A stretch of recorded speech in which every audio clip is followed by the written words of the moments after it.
Okay, so I am currently live. I'm now waiting on the title screen this time instead of the Wii U home screen because it's depressing to see Nintendo workers replaced by Miiverse. And also, I have made another improvement. I can now see the chat faster because instead of using my computer, which is halfway across the room, I have my phone, and I have the chat pulled up on my phone, which is right beside me. Okay. And everything should be ready. Man, you're currently seeing the white whale as it crashes into the, into Mira. And I just moved my Switch controller to another chair so that I can actually play. So it's not a nuisance, and Xenoblade 2 isn't tempting me because it really is right now. I've been binging that game for like the past day or so. I'm about to get to more Ardain in that game if you're wondering where I am. It's very good so far. I enjoy it. I am currently enjoying it. Like the characters, like the story. It's very, very good. Alright, okay then. And also, I finished Super Mario Odyssey already, yes. Super Mario Odyssey was an excellent game. I don't know where I'd rank it in terms of my favorite Mario games. I still would probably say that Paper Mario, the original, Paper Mario 64, is my favorite. And then also Thousand Year Door. But I don't know. Super Mario Odyssey was really, really good. I have a lot more moons to get in the game. But I'll wait for that. Also, recently I got Metroid Prime's, oh, not Metroid Prime, Metroid Samus Returns, and I'm almost done with that game. It's also very good. It's really good to see an actually good Metroid game on the 3DS, or actually ever, really. The last really good Metroid game we had was Metroid Prime 3 Corruption back in 2008, and since then we've had abominations like Other M and Federation Force. I wouldn't say Federation Force was an abomination, it just was really disappointing. And Other M wasn't an abomination either. I thought it was actually an okay game, but it wasn't the Metroid we wanted. I think Samus Returns is definitely the Metroid we've been wanting, and I thought it was really good. In addition, I finally have Pokemon Ultra Sun. I don't have Ultra Moon yet. I'm going to probably get that after I finish Ultra Sun. But I began Ultra Sun. I'm nowhere near completing it. I just got my starter, and I chose Popplio this time. I chose Rowlet last time when I played Pokemon Moon. Well, in both Sun and Moon, I chose Rowlet, and then for Ultra Sun, I chose Popplio. And I think I'm also going to choose Popplio for Ultra Moon as well, unless I want to trade Litten. Actually, no, I'm probably going to get Litten, so just so I can be able to trade between games. Anyway, so that's that. Now we're going back to Xenoblade X. If you're just arriving, what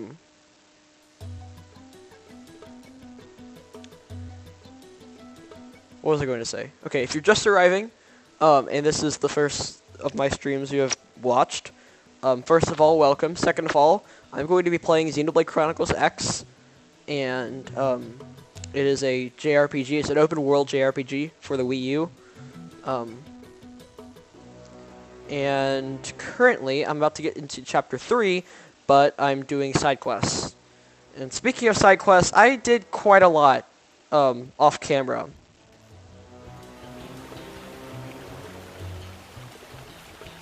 Yeah, I did a lot off camera. See, I'm over here now.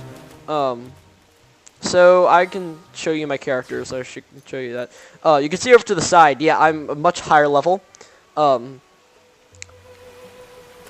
all of my characters are at level 11. And then also Cross got to a rank 10 in Drifter, in the Drifter class. Which means that this is a new mechanic I haven't gone over yet, classes. Basically, classes in this game,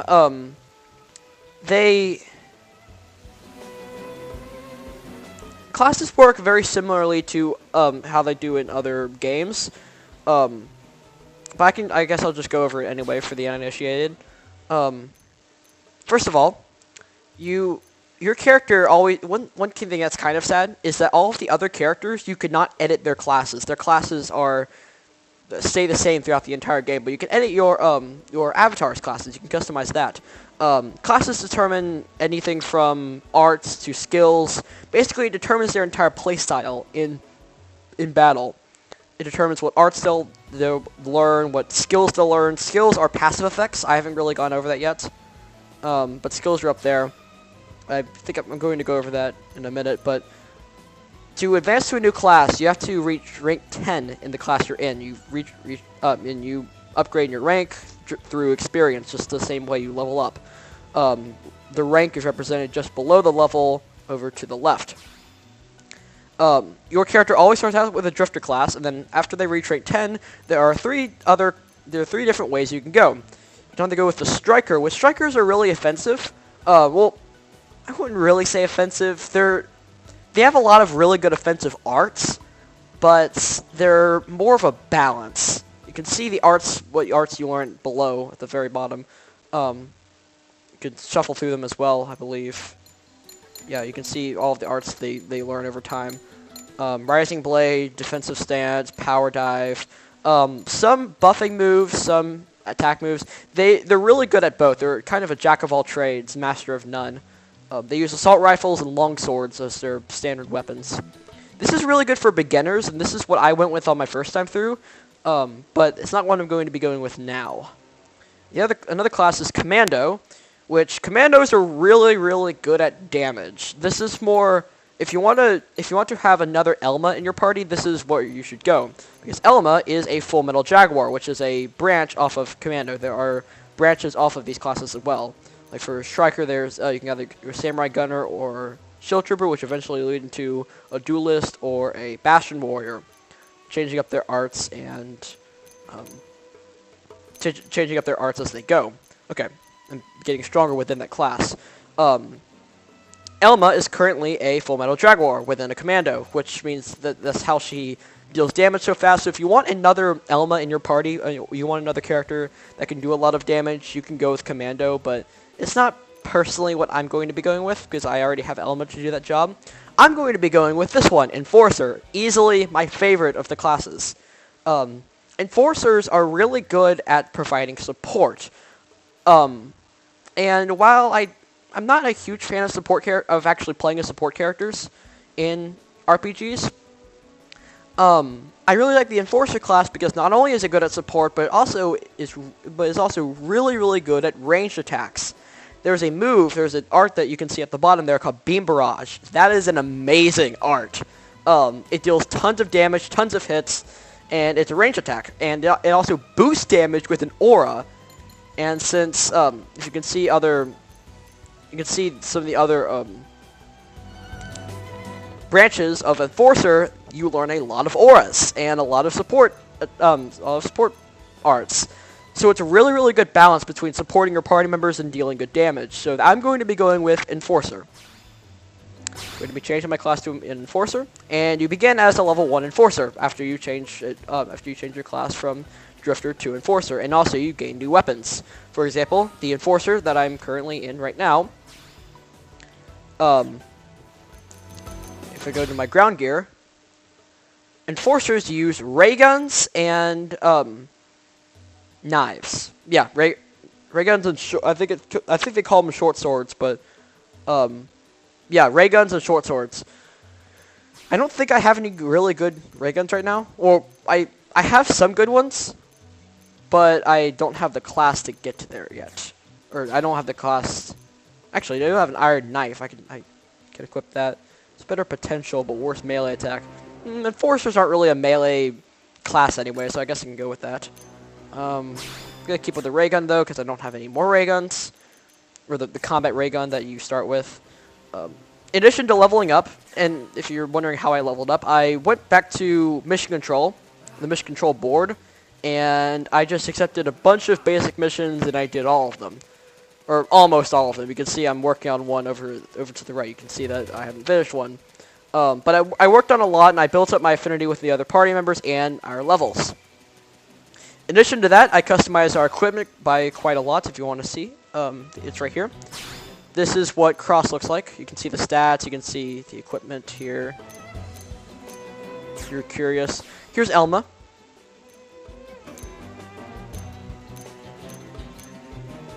I need to get her some better, actually, there's some good armware there. It's better defense. I think I'm actually going to equip that.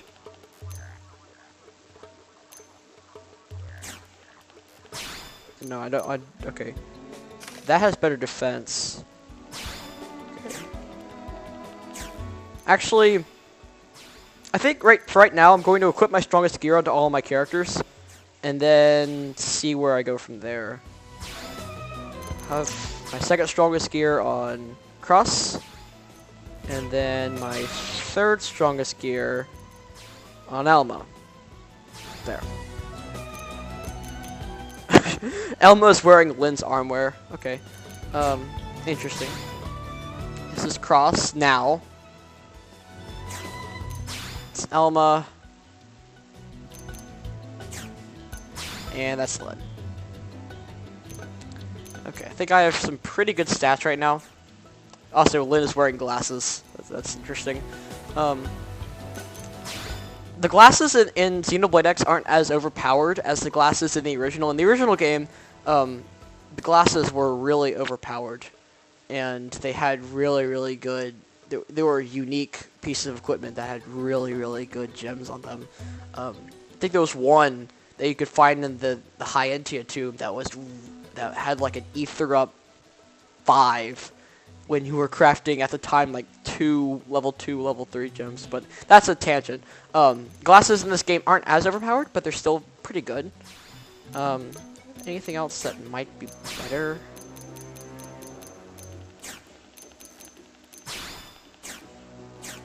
For Lynn, I'm going for strictly defense, but for the others, I might...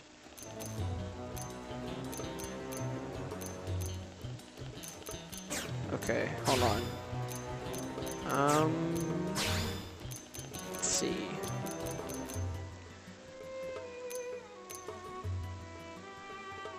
That has better melee attack. I might actually go for that. Oh, I don't like the way it looks. Cross. It's good defense.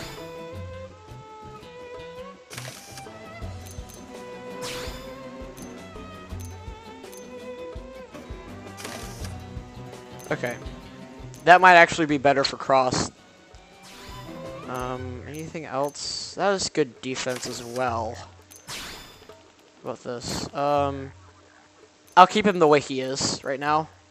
I think he has a fair amount of defense, good range attack, and some good weapons for right now.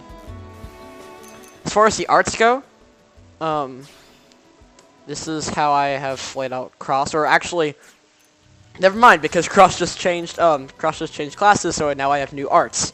I would like to go over these arts more in a later battle, but I'm going to show you that I have currently.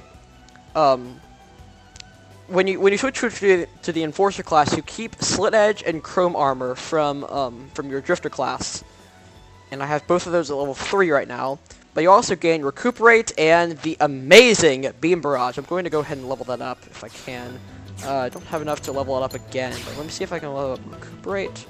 I have just enough, but I think I'm going to save that. Recuperate is an aura that boosts evasion and continually restores HP over time. Very similar to another art that that Cross learned in the Drifter class. And Beam Barrage is once again an amazing art that deals a bunch of weapon damage, that it attacks multiple times, and it does tons of damage each time. It's a ranged attack. And also, it does extra damage with an aura, so you can use Recuperate, then go immediately to Beam Barrage, do a bunch of damage, while also restoring HP. Really, really nice combo there. As far as Elma, this is how I have her laid out. I'll show you the arts right now. I have Sliding Slinger and Side Slash to the side. Have Shadow Strike and Stream Edge together so that I can do Shadow Strike from the back, then lead into a melee combo so I can do Stream Edge and get a boost in damage. She also learned a really, really good art while leveling up. It's called Shadow Runner. Shadow Runner is amazing, and I'm going to be using it so many times throughout this game. It uses TP, so you need to have a little bit of TP built up to use it. But basically, the idea, in battle, it boosts potential. It boosts your potential, and I believe it says there it boosts damage when used from behind. But it's mainly useful outside of battle. Now, how is it useful outside of battle? Well, you can target an enemy. If you have enough TP, you can use it, and no enemy will spot you, no matter how aggressive they are. No aggressive enemy will be able to spot you and initiate an attack with you. This is really, really, really good for getting by enemies. And maneuvering around the world to get special collectibles or planting a probe or whatever the case is. Primer, she had that before. That's still a really good art. Thirsty Edge restores. Okay, I think I showed this last time. Restores HP when landing melee attacks. This is especially good to use if you're low on HP. Although, actually, it wouldn't be that good to use because you've already used up your TP with Stream Edge. But if you have any TP left after doing a Shadow Strike, then Stream Edge, you can do this. Or, even better, you can do Thirsty Edge, then lead into the Shadow Strike Stream Edge combo if you have any more TP. So you can restore HP while also doing a lot of damage with those. And she also has Early Bird, which raises the critical power tier, I believe. I went over that one last time. These are some other arts she learned. This is how I've leveled her up. Around level 2 or 3. I have Shadowrunner at level 3, just because, once again, that art is really, really good and really useful throughout the entire game. Leveling up Shadowrunner will increase the duration that Shadowrunner lasts for. So that's why I've leveled it up there. Okay. As far as Lyn goes, she learned a new art, actually. I didn't even know this. It's called Bullet Storm. Deals weapon damage, inflicts flinch. Flinch essentially does flinch is a status effect that essentially does the same thing it does in Pokemon, where it prevents the enemy from attacking.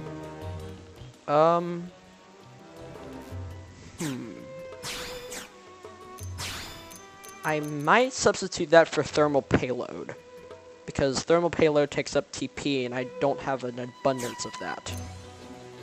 So I think that's what I will do.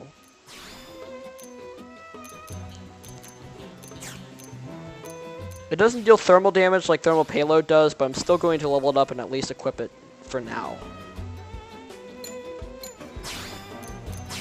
Okay, there. This is how I've laid out our arts. She has Bombardier, which deals thermal damage and inflicts blaze. Now she has Bullet Storm, which I already explained that. Wild Smash, Wild Down, you know that. Trash Talk is a new one. This is really good for Lyn as a tank, because Trash Talk, basically, it inflicts Taunt, which does the same thing. I think I've already explained Taunt. It draws the aggro of the enemy, it draws the attention of the enemy, so that the enemy will only attack Lyn for a certain amount of time. And if it has a certain amount of morale, it'll boost TP as well, which can also lead into Wild Down, which I've expressed that Wild Down is a very, very good art. Iron Prison's another really good one. I think I already explained this last time, but it grants physical resistance up. Flame Cloak, I already explained that one, and Fire Carnival, I already explained that one as well. Okay, so now, that's my... Oh, I forgot to go over skills, okay. I don't think I actually went over skills. Skills are passive effects. Basically, as a character gains a higher rank in their class, they learn new skills. Cross just changed classes, so he hasn't learned any new skills yet, but these are some skills that he will learn, and he has 2 slots to put them in. You can also you can level up skills just as you can arts. But Elma currently has Agile Gunslinger, which I've leveled up to level 2. Boost evasion by 14% when wielding a ranged weapon. And since I typically have her doing ranged damage, this would be really useful for her evasion. And also it's the only skill I have. She also has 4 slots, so she can equip more skills. Lynn has 3 slots, and I currently have Steel Flesh, which boosts the maximum HP.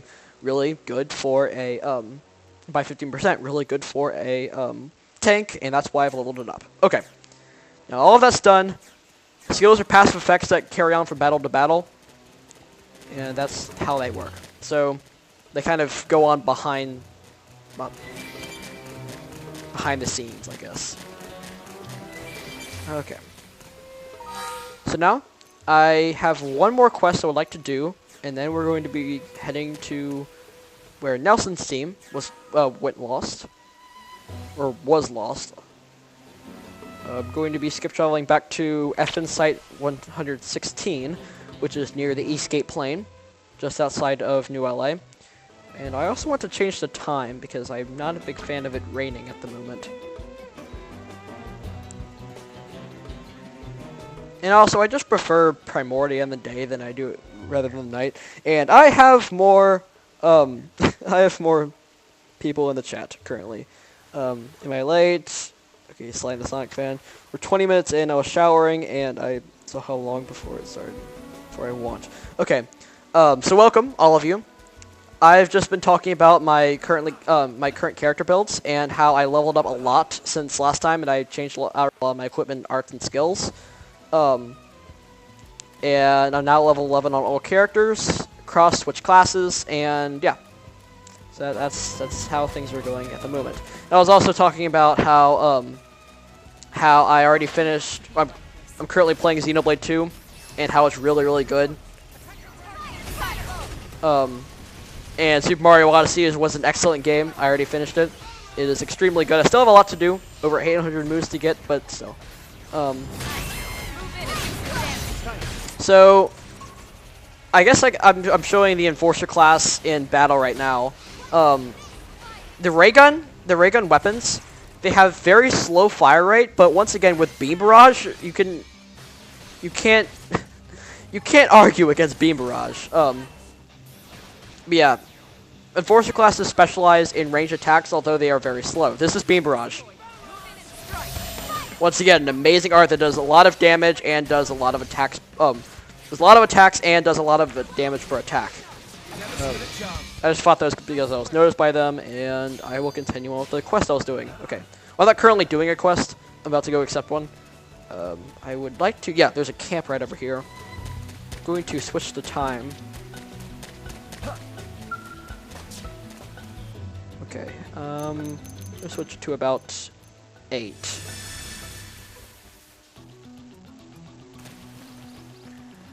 Things are going to end so well. Why? Rasheen. Okay. So where I would like to go is right over here. It's where the quest is. Or the quest I would like to do currently is. It's right over here. It's on a bit of a plateau. I'm going to get this item orb and head over there. Also, like, I have a lot of item orbs.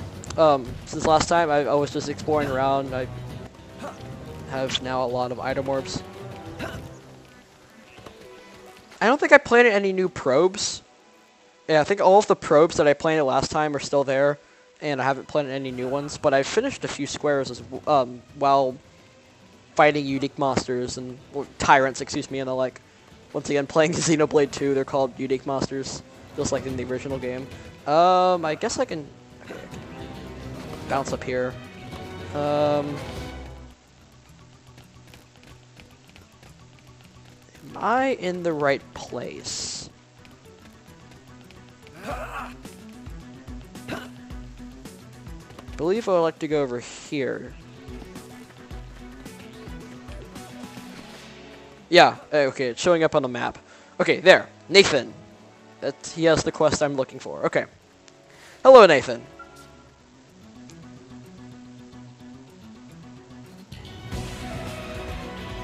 You fight with honor, so you'd rather use melee than range. Okay. So that means if you play this game, you would like to go. I would recommend going with the striker class, because both commando and enforcers specialize in mainly ranged attacks. Although commando is really good at both, and it's really good at doing damage overall. But the striker class is specifically good at melee, and it has a really beloved move called Rising Blade. That's the one. Okay, and that's a multi-hit combo that does a lot of melee damage. So anyway, here's Nathan. Please, Monica, you've got to understand. There's another girl there, Monica. As Blades, our first priority is coming home alive, and as the one responsible for the team, I have to take the path with the least amount of risk. So, you want to give up your life to save ours? His life to save ours. Pathetic. Look, if you don't want to go, that's fine. I'll find Connor alone. So Connor has apparently gone missing. Monica, that's crazy. Will you please listen to me for a second? Huh? What is it? If you're out here, I'm guessing it's because you're a Blade. Indeed we are. In that case, let me ask you something. Should an entire team risk their lives to rescue one single member? I think so, I guess. I'm not familiar with the subject, but I would assume so, if you're nice people. Or should that team run back to New LA like a bunch of sniveling cowards and wait for reinforcements? I would say rescue. See? You've got guts. What if our friend dies while we're sitting on our asses back in New LA? What then? And if the two of us go missing as well, how does that help Connor? This is difficult to ask, but would you head north to Sickle Rise Rock and see if you can find an interceptor named Connor? So this is a team of interceptors. They lost Connor, and we've got to go find them. This is my navigational target, and we will head there. Thank you. Okay. We're going instead of him. He was going on a Snicula hunt, but he got lost. So now we're going to go find him. We also gained, if you can see to the right, we've gained new affinity links between some of our some of the NPCs. For example, Monica and Nathan, and also Nathan and Connor, and I believe also Monica and Connor. So there's a bit of a triangle there. We're heading to Sickle Rise Rock, right over there. I see it already. Okay. Legend has it. Stare at the main character of Xenoblade 2's hair long enough, you can hear the dressy theme song. I don't know. Okay.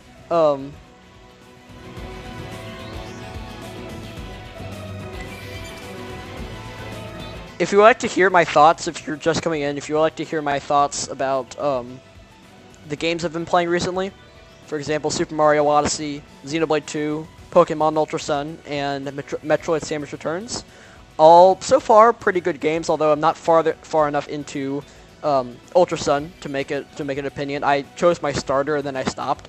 I chose Popplio if you're curious, but I explained a lot more about that at the very beginning of the stream. You can go back and see. Okay. Going to get some items while I'm going there, and Connor is just up here.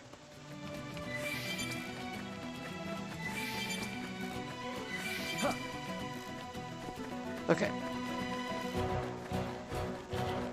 Yes, just over here. And he's being blocked by a level 11 young Simius. We're going to fight this. Everyone with me! Melee! Oh, melee, okay. The Affinity Cry said melee, so hopefully, yeah, someone will melee. And I'm going to just start off with doing, yeah. Okay, I got the Affinity Cry, I just did Slit Edge. I can use Recuperate, then do more damage with Beam Barrage. There, get the bonus effect off. See, Beam Barrage does so much damage if you haven't already noticed. Chrome Armor. I should have probably done that on Elma, but for now I'll just defend myself. I think Elma can survive this. This thing isn't that strong. Slit Edge. Come on. No, where'd it go? Okay, Slit Edge. There. Why did I... Okay. No, for some reason I sheathed my weapons. Okay. I'll use Chrome Armor on Lynn. Okay. There. Simius is down. Now we can head to save Connor. Okay. I I guess I should also explain something. I'm currently playing as Cross. I ended off the stream last time by playing as Alma, and I think I'm going to be, well, we've been playing as Cross for quite a while. We played as him for the entire first stream, and we played as him for a little bit yesterday. Or not yesterday, the last stream, and we've also been playing as him today. We played as Elma a lot last stream, but we haven't been playing as Lyn that long. We fought the Tyrant as Lyn, but we haven't done that much else. So I think for this stream, or for now at least, I'm going to be playing as Lyn. I like to give all of my party members enough time in the sun, I guess. Here's Connor. He's all fine and dandy. I don't know. Okay. Oh, sweet baby back ribs. That's not an expression I've actually heard. You're human. I guess my luck hasn't completely run out on me. Those monsters were chasing me everywhere. First I ran out of ammo, then I lost my comm device, then, well, I was pretty sure my time was up. Can explain that Nathan is currently looking for you and worrying about you. Well, you're still the one I owe. Hey, okay. Show the picture. They're like an old married couple. Yeah, they did seem like that when we were talking to them. So worrisome leader, fitting link between Nathan and Connor. Okay, he's going to head back, and we need to find his comm device still though, because he lost the comm device. And his comm device is right over here. It's over there on that plateau. He needs his comm device to return back.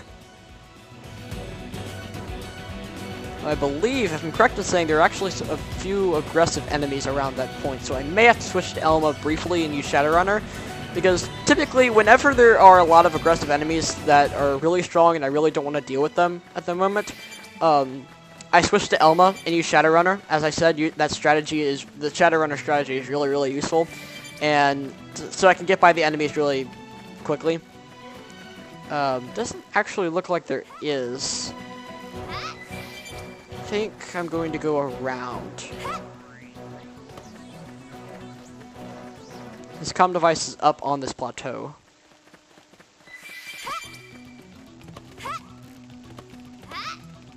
Okay, actually, it's being guarded by 2 level 36 Grexes. Yeah, I do think Elma still doesn't have enough TP though.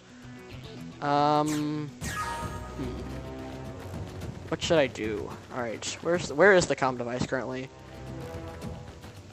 It's the red item over there. Let's see if I can't nudge, or at least sneak past you. Okay, I'm just gonna go for it. Run, got the comm device, okay. And heading back to Sakurai Rock. Actually, it's right over there. There isn't a closer skip travel point, so I'm just going to run. Hello, Millisaur. You're probably going to step on me, but because there's no collision detection... I thought there wasn't any collision detection, but okay then. That was funny. Okay. Chat. Hello. Sonic Forces for life. Sonic Forces is... I haven't actually played it yet, but from what I've heard, from what I've seen, I think it's a mediocre game. And reading again.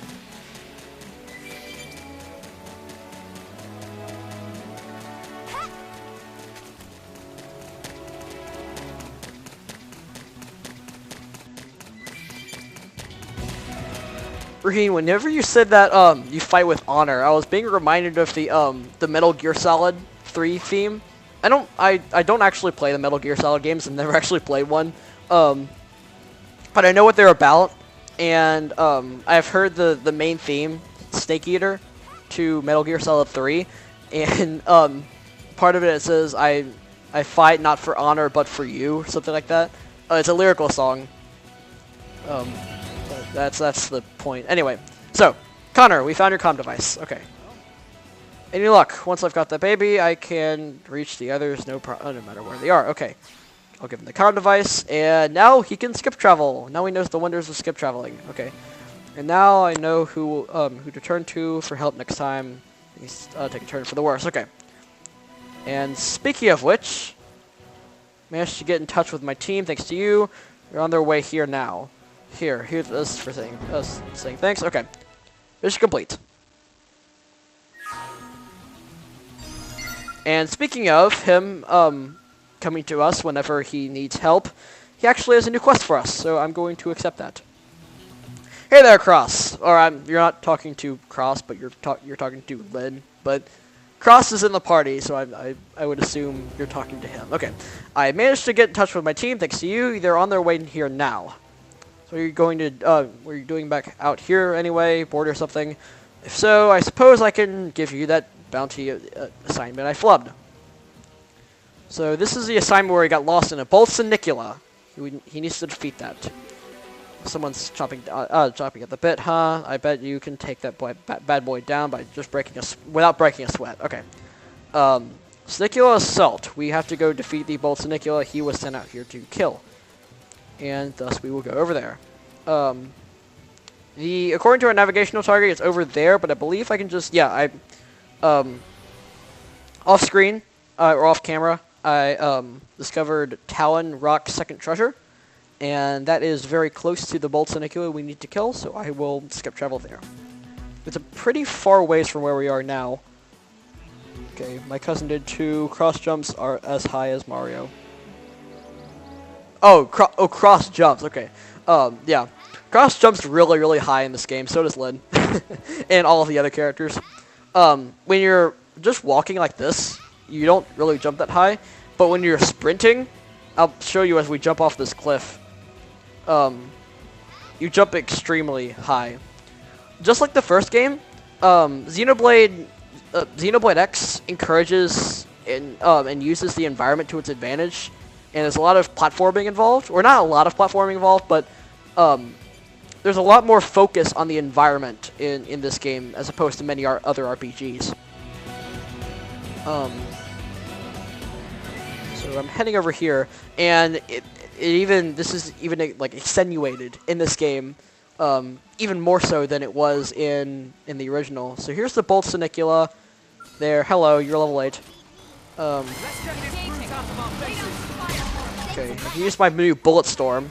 I haven't shown this yet. It does multiple attacks. It's an area of effect move, and I believe that can take out its a few of its appendages actually. Use Wild Down on the appendage. That's resistant. Okay. What? Wild Smash then? Okay. Okay. Bombardier.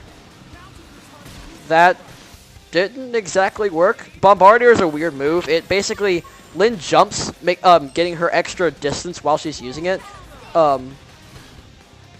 So it's a weird move, and she attacks while she jumps. But it's useful, I guess. It does thermal damage somehow as she's jumping. Just trying to take out this appendage right now. Trash talk. I need to draw the aggro. Come over here. I'll use Iron Prison as I'm drawing the aggro, and Cross is at low health. Hopefully he uses Recuperate. Okay, Wild Smash. Another enemy has joined the fray. That isn't good. Let's see, Wild Down. I can't heal him, but okay, he used Recuperate. I think he should be fine. Okay, I'll use Trash Talk again so I can taunt him. Okay, Wild Smash. I need to take out this appendage. This is not going well at all. At least the appendages are down, so I can just focus on the Bolsonicula itself. Oh, actually, its mouth is an appendage. Bombardier. Somehow, Bombardier counts as a melee attack.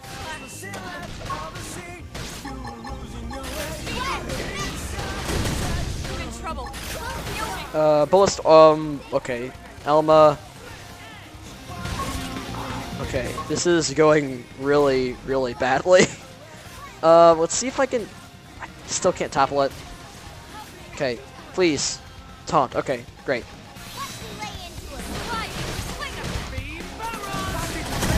Let's see, Iron Prison.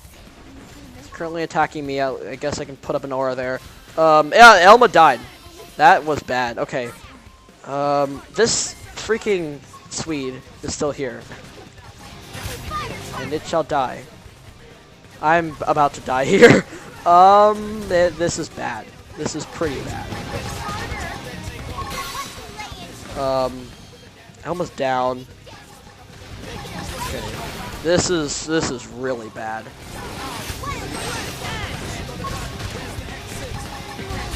Okay, taunt. Nope. Okay.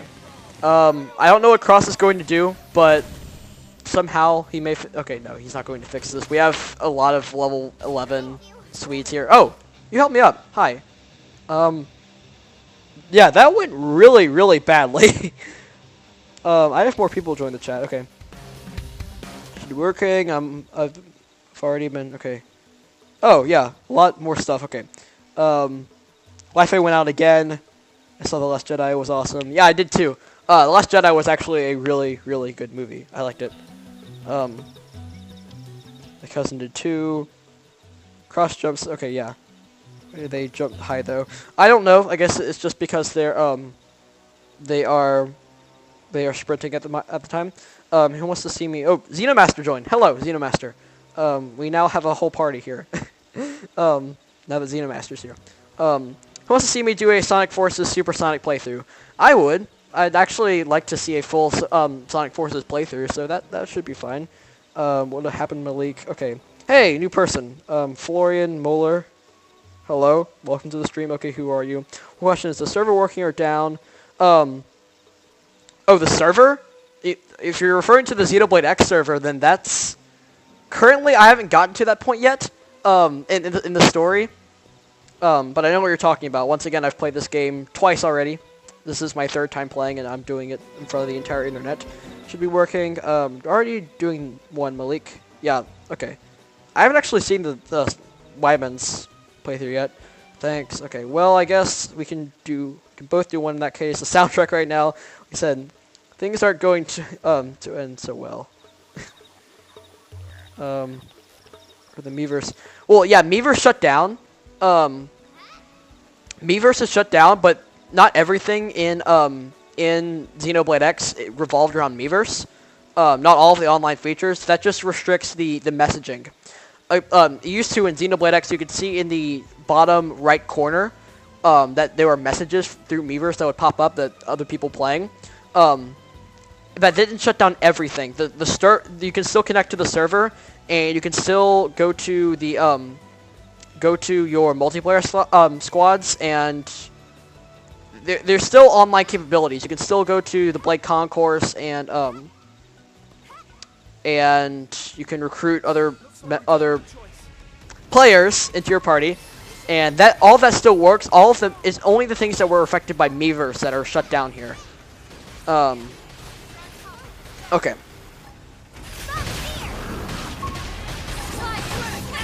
I just ran into these Grexes.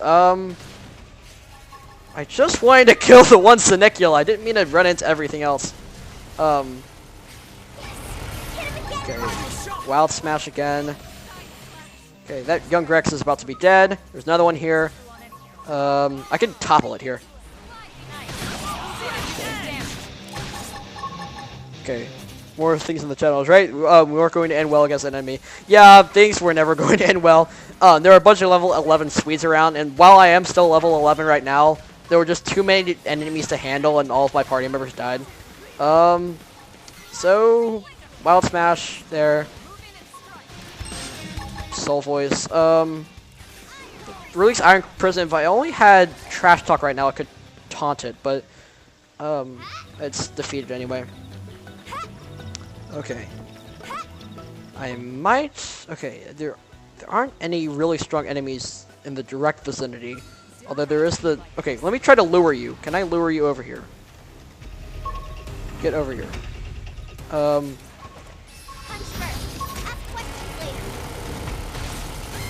I'm going to try not to lure the... There's one aggressive Swede over to the side, but... Hopefully it doesn't come near. I don't want the same experience as last time. Okay, Bombardier. Okay, I'm gonna wait to do Wild Smash until I have enough TP to do Wild Down.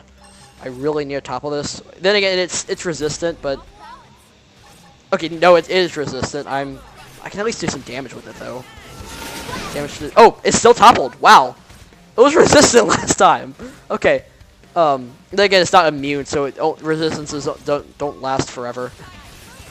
Or anyway, Fire Carnival. I need to take out this appendage. No, Trash Talk. Get over here. Okay, good. I can use it again just to extend the taunt. Wild Smash. Should have probably waited for the secondary cooldown. I can use Iron Prison though, at least. Here's my defense. Okay, probably there. Are the leg appendages? Okay, no. There's still one here. No, I didn't mean to. No, I didn't mean to defeat you. No, I didn't mean to. Darn it. Okay, no. Stop it. I just meant to target another appendage. Darn it. This is bad. This is already going bad. Okay, I can taunt you at least. I taunted both of them. Okay. Flame Cloak, just in case they have some sort of thermal damage. Oh, there's another one. This is going exactly like last time. At least right now I can. This is bad. This is really bad. No, stop it. Okay, Iron Prison. Taunt. Okay. Might not have been a good idea to taunt, but whatever. Crush this Beam Barrage. Oh, that was bad. Elma? Do you... This is currently going really badly. Okay, okay, bunch of chat stuff. I'm going to make sure to tune in. Okay.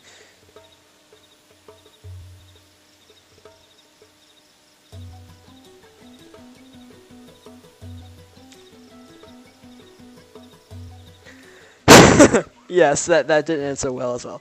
That is bad. Okay.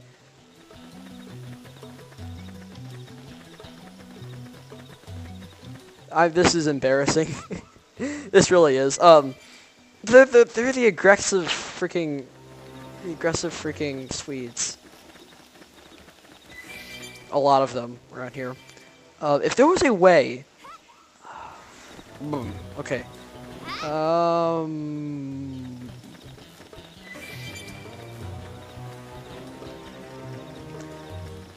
The Sonic is aggressive, but let me at least try to.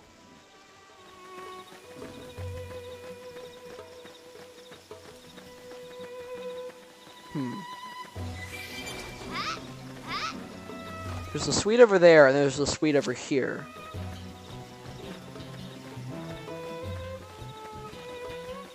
That Swede's getting dangerously. I'm going to fight the aggressive Swede right now, before I go fight the Bolt Sonicula. Bolt Sonicula's turn around, so it won't join this fight. I should be fine just to defeat this. This quest is taking a lot longer than I intended it to take. It's actually all around a fairly easy quest, but it's taking longer.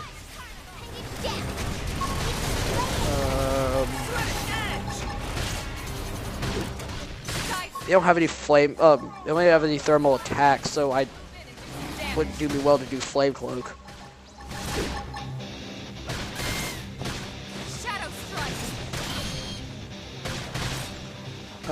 There's another Swede here. Hello.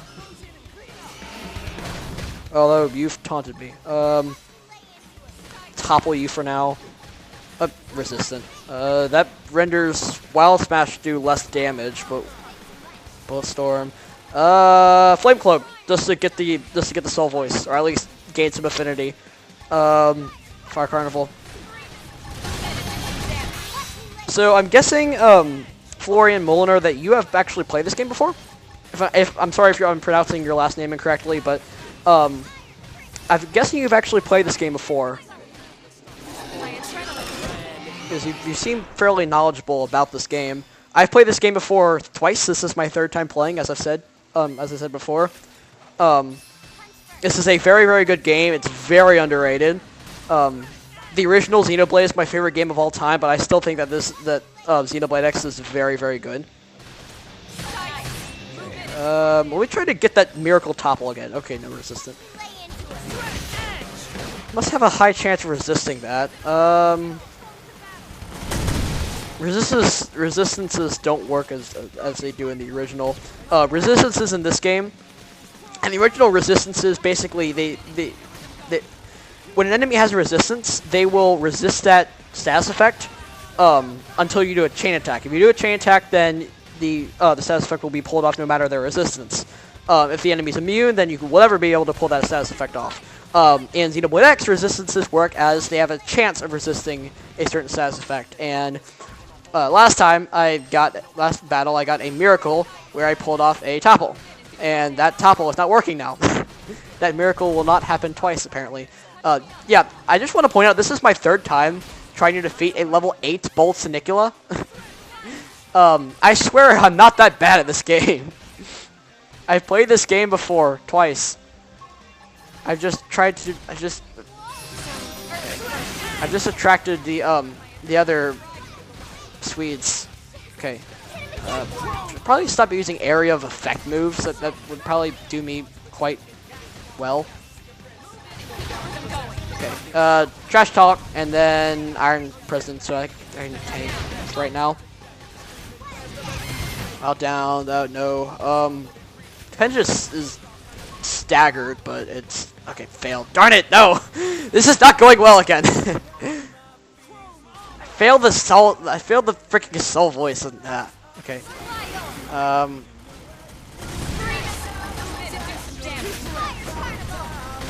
Okay. Another appendage at the mouth. I'm going to just use Wild Smash against that. That appendage needs to be taken out. Darn it! I'm at low health. Okay. Shoot. Wild down. Come on. There, toppled. Yeah. Okay. Great. Okay. Excellent. Now I can finally use my Wild Smash to get the bonus effect off. Okay. Actually, that was a good idea. Iron Prison there, and Flame Cloak just in case. Okay. I'm at low health. Someone please heal me. I don't think anyone has any healing moves, but at least a miracle please happen. Okay. It's almost down. Just let me please defeat it. Finally. Yeah, Alma, please. Okay. Okay. I can shoot it from afar. You need to stop using melee attacks. There. I can use melee attacks against its appendage. It's down. It's pretty much down, right? Okay, we're at low health, but there, finally. That took a lot longer than I intended for it to take. Okay. This is bad. That was really bad. Okay. That is actually a very easy quest. I was just taking so long to defeat it because of the freaking aggressive Swedes. Now, that's the final quest I'm doing before Chapter 3. Now I'm going to be heading back to the Eastgate Plain and beginning Chapter 3. So if you've forgotten after all this time of doing side quests what we're supposed to be doing, Nelson's team of Pathfinders has gotten lost. And they've gone completely off the map, and we need to go find what's happened.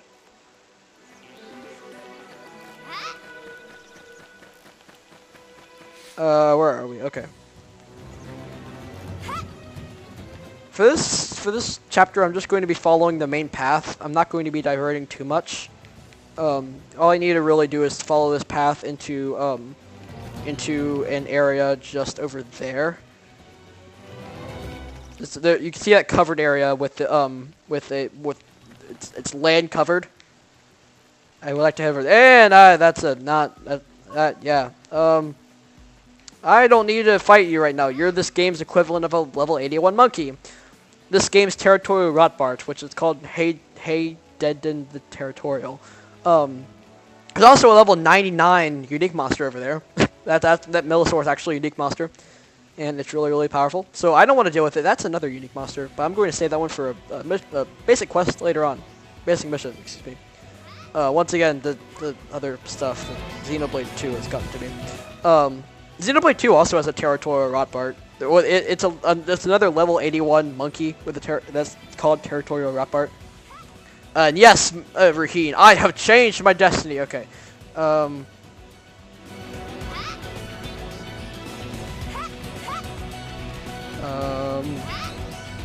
Where's the path?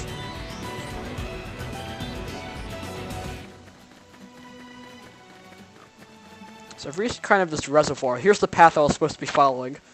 Is this a landmark or a location? Oh, I already explored this place. Was this the place I fought the whimsical dual gill? I think it was. I think it was just over there. Items I could get there, but I'm not getting those right now. What? They've seen us. Hello, Iron Swede. I'm avoiding you. We're only level 12, and I don't really want to risk fighting an Iron Swede. I think I could win, but I'm not going to risk it for right now. I really don't want to die any more than I already have. So we need to head over here. We've reached South Genpath Plain. I guess I can fight you, just for a little bit of extra experience. Okay, you're over there. Thanks. You can do it. Okay. Hello. Okay. You move really fast when you're jumping during battle.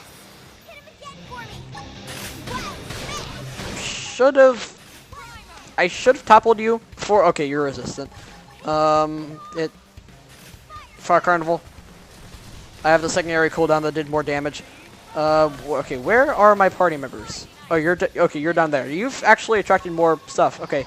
I'm leaving. Thank you. I don't want to fight all of these at once. That's a recipe for disaster.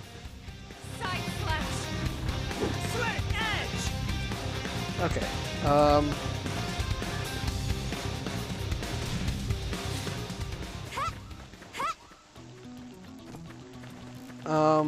We reached another base camp. I would like to keep it day, so I'm going to change the time to early morning so I can keep it day for now. Okay. I like the scenery and the music during the day, so that's why I'm going to keep it there. What do you have to say, sir? The camp has only just been established, so the area hasn't been surveyed at all. Well, we're going to be coming up on a probe site. You can see just over there the light. So I can install that data probe.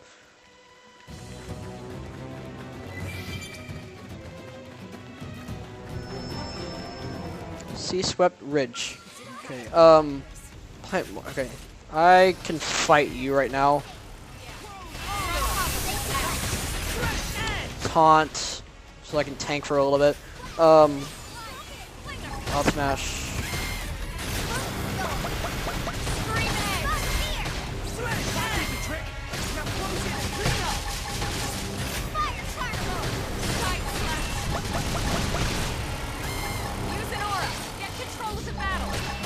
I don't have any auras. Well, I do have an aura, but I can't use it at the moment because I didn't have enough TP. Okay. Anyway. Continuing onward. Our destination is coming just up. Well, coming up right here. We've reached our destination. There's a broken skull. Things don't look too good around here.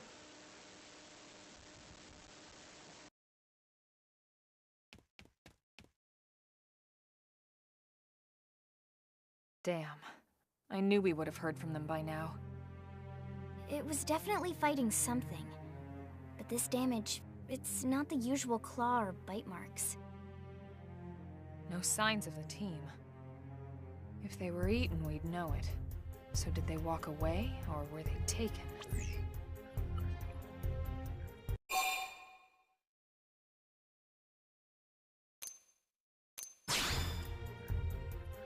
Right. Either way, they couldn't have gotten very far. Let's keep looking. Hold up, Elma. Check this out.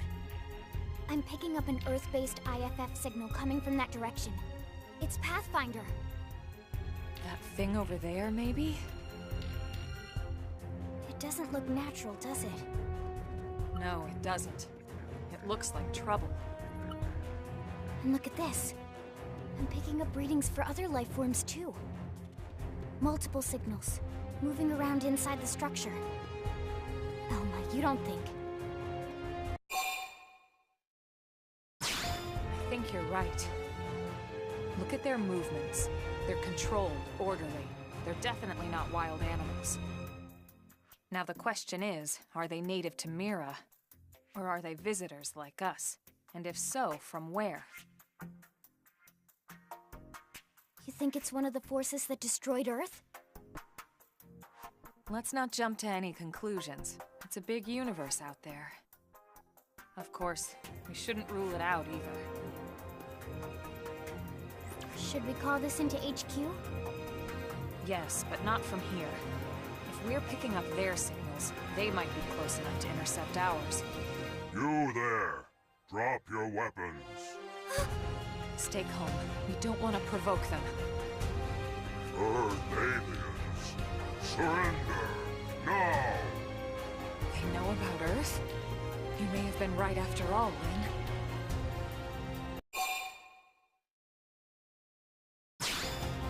What are you doing? It's okay, Lynn. Just stand down. I'm not sure why, but somehow they're able to communicate with us. Meaning? Meaning we need to know if diplomacy is a viable option. Roger that. We come in peace, and we're willing to negotiate. If you have any Earth alien prisoners, we'd ask the conditions for their release.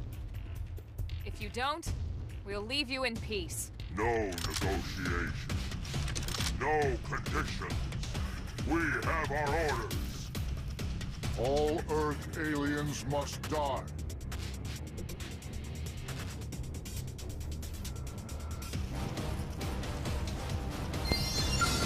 Okay, we have prone scouts here.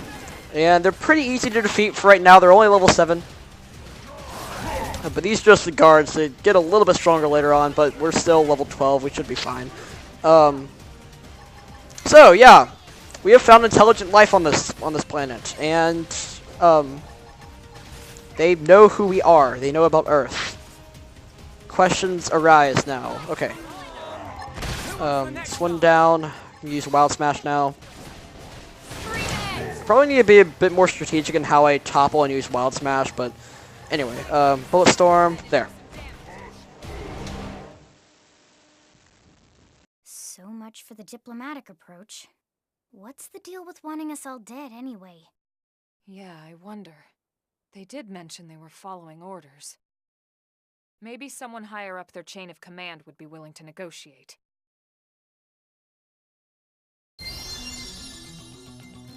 Okay, so let's go. Now we need to go investigate this this base and see what we can find here. There are broken parts of the skull. Let's see what we can find through here, through this wreckage. Let's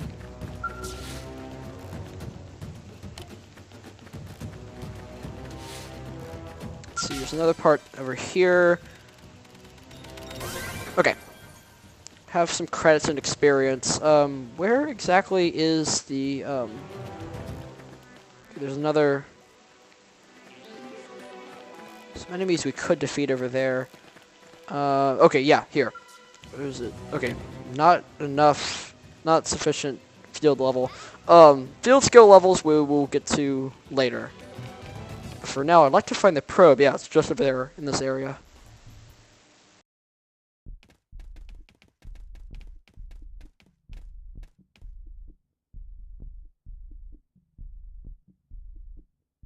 Lynn, can you give us an approximate location for that IFF signal? Let's see.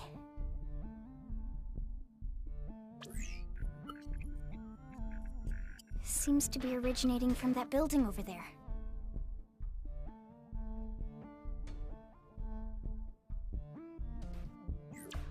Then we'd better get moving.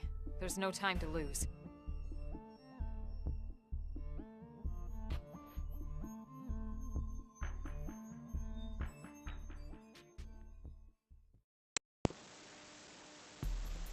Okay, so the IFF signal is coming from that building just over there. So we need to explore the sea-swept base and go over there. But first, there's a probe and more pawn pygoliths. Or this is a not more. This is a new enemy. See if I can topple it. It's toppled. Okay, that works. Appears to be one of the mechs that the prones could be using, or these aliens that are called prones by the game are using. Okay. We topple it. Well, not topple it. Taunt it, and then use Iron Prison to tank.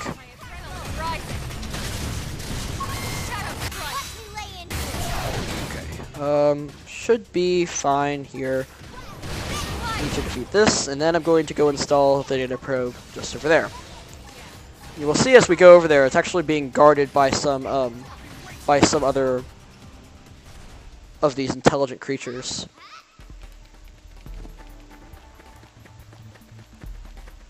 Yeah, just over there.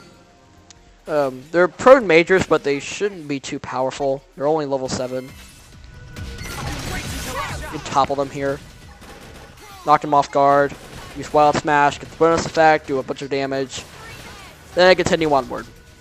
I did a bunch of damage with that, just with all of the bonus effects. Fire Carnival.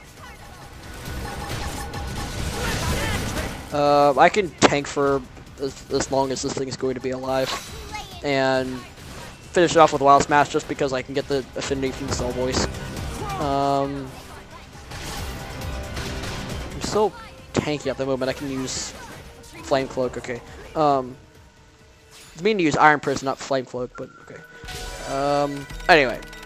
Have a probe here. Just installed it. The area is unlocked on the in-frontier nav, and we shall continue. So now if any other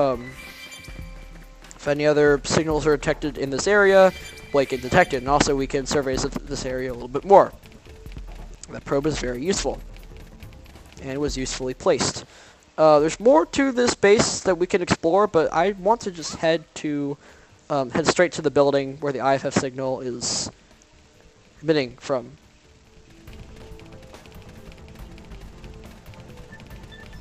So he's crossing this bridge, and there's a prone right here I'm going to defeat. I'm going to quickly topple it. Then Wild Smash. Then Bullet Storm, just so I can increase the affinity. Okay. And Fire Carnival. And it should be fine.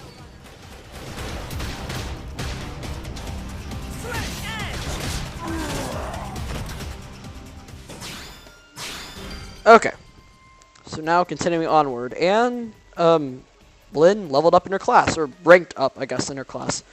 Okay, the building is just over there. Is there anything of significance there? I guess we should just continue on to the building. Hello, another Swede, another armored Swede, being held in captive. I guess they're being domesticated at the point. Apparently, and also they're glitching together. It's an interesting animation there. We have 3 Swedes together in one bit of space. Bullet Storm all of them. More Storm did tons of damage to all of them. Like that looked like about 5 attacks to each Swede. But yeah, this is a bit of a monstrosity. They're like fighting for, they're fighting each other for their space. They're still, that guy has one of them has their horns rammed into the other's belly.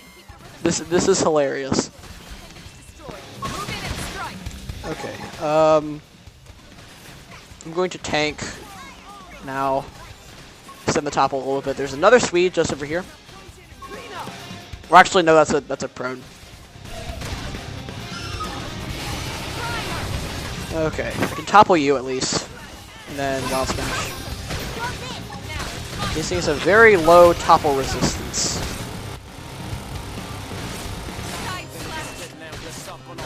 We can attack that from range, just so that I don't purposefully or accidentally attract any of the other domesticated Swedes.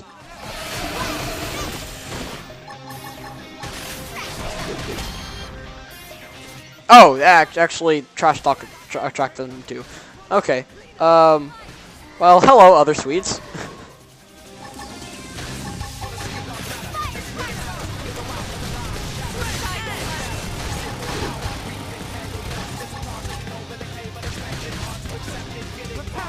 Okay, I'm gonna wait to. Okay, I'm gonna use my trash talk. Iron Prison, tank these. Okay.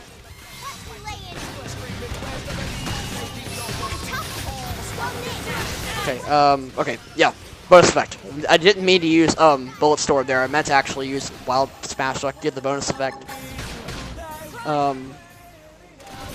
Okay. Wait till... Okay, I can use Bombardier now. I was going to wait until it had the secondary cooldown, but I can use it now. Now, Fire Carnival... Didn't mean to use that. Oh, I guess I can... These enemies don't have any fire attacks or thermal attacks, but I accidentally used Flame Cloak. I meant to use Fire Carnival. Okay, there. Should be dead there. Okay. I have a lot of chests, some of them silver, some of them normal. Okay. I have new chat stuff. Aliens are back just like they did in Mechon. Okay, one is sucks on this game. It's cost a lot of time that drops for...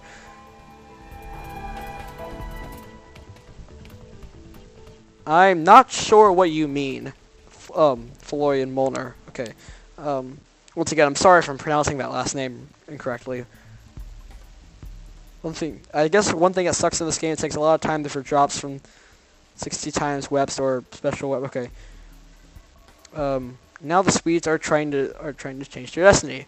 I guess so, but for now, the building where we're getting the IFF signal from is right up here. There's more freaking pugs, or the mechs here. There's not really a point in taking these. I'm going to tank on the boss, but I'm not going to tank any of these.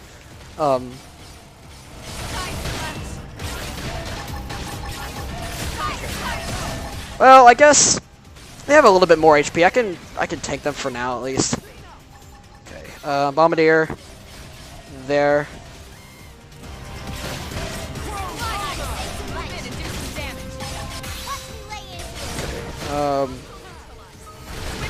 Dead. Now, this bomb pug. Can I spoil?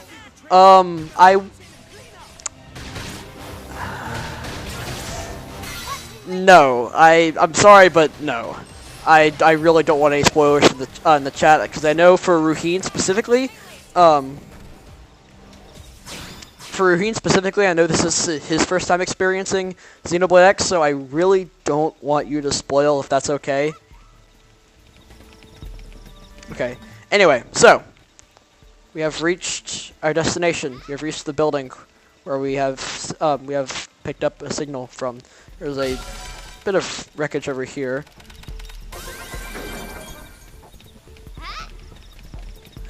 But after we investigated that, we can now head into the building. Inside we go. And there are prones keeping a human captive. Let's see what's going on. Try to sort things out.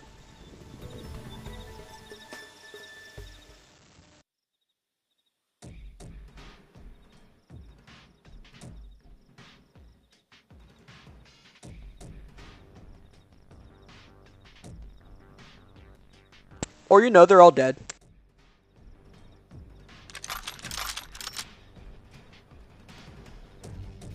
They're all dead. You killed them all. In cold blood. Fortune did not smile upon them today. Nelson. You filthy Earth aliens do not belong on this planet.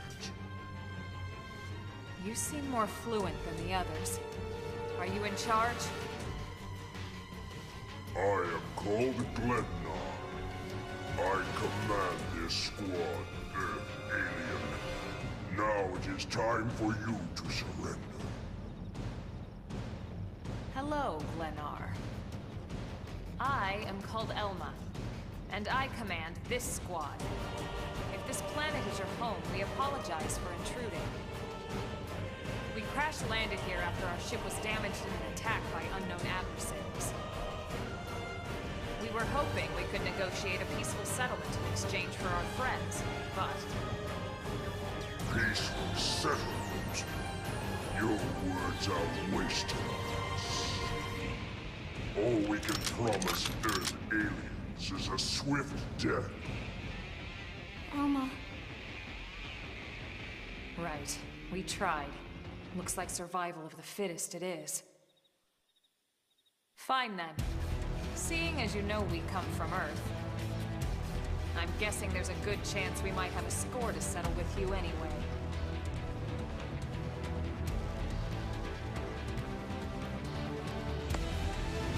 Now, first and foremost, if any of you are wondering about the plot hole about the fact that all of them are talking in English, yet they're from another planet, that is not a plot hole. That is solved later on.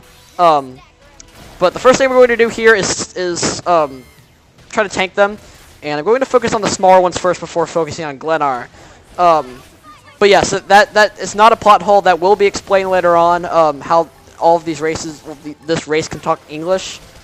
Yet they're from a different planet. I'm going to switch over to my melee weapon for now, just because I'm close range here. Okay. I'm going to focus on the other. Prone. There. Okay. Topple. And Wild Smash. Okay. And now Glennar's almost down, and this was pretty easy.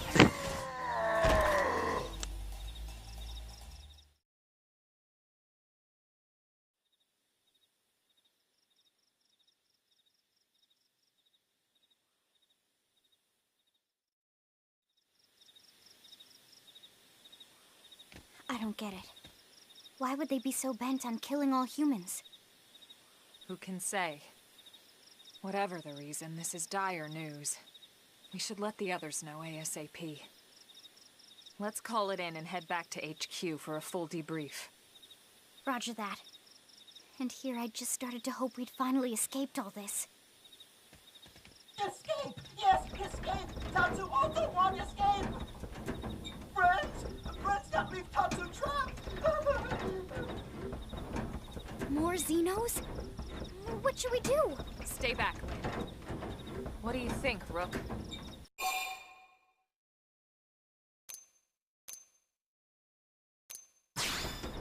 Yeah. Let's leave this stone unturned. Better safe, right? Tatsu safe! And Tatsu not stone! Mama Pan always said Tatsu should help friends in need. This time, Tatsu needs friends' help!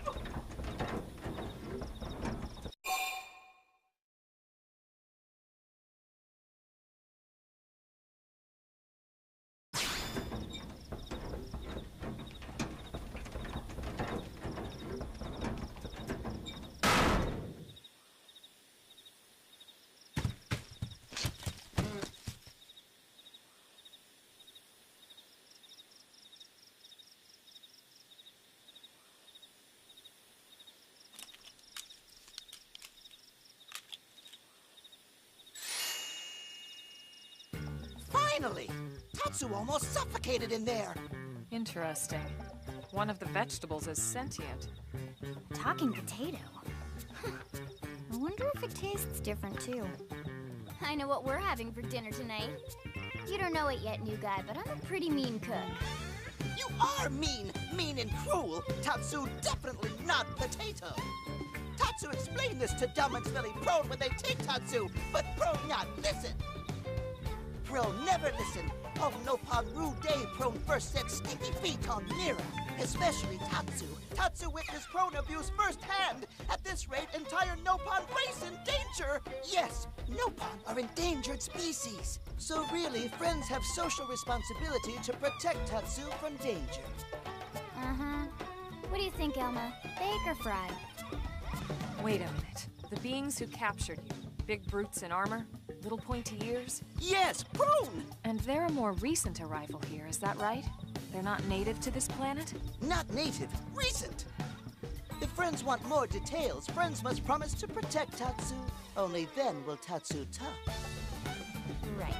Elma, you hold him. I'll peel. Tatsu will talk! Tatsu will talk! Friends not get no sense of humor is all. So if I understand correctly, this is your homeworld. The Nopon people are native to Mira. And then just recently, the Prone show up and quickly hunt you to the edge of extinction. Is that right? Not just Prone. Prone and their nasty, evil buddies. Lots and lots of them. They're buddies? You mean other alien races? Other hungry alien races. They all gang up on Nopon. They do horrible, terrible things to Nopon. Someday, Tatsu will turn tables and eat them for a change.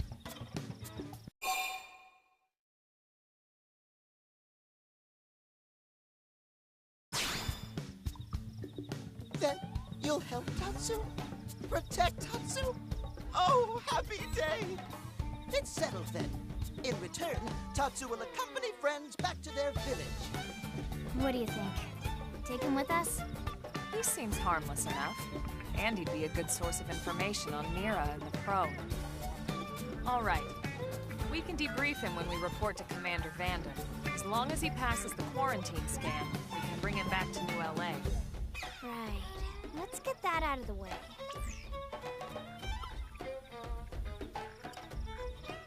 All clear. Then Tatsu can join friends? Dance of joy! New friends are friendliest friends ever! I know!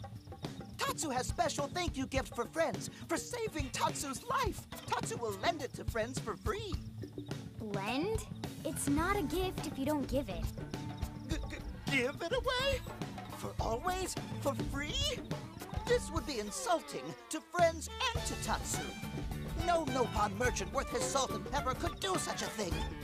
Tatsu is grateful, but Tatsu not insane. What? It's insane to think if someone saves your life, you might actually show them some real... And he's not even listening. Friend, do you ever get lost? Tired of bulky maps and flawed memory? There is a better way. Friends, this is your lucky day.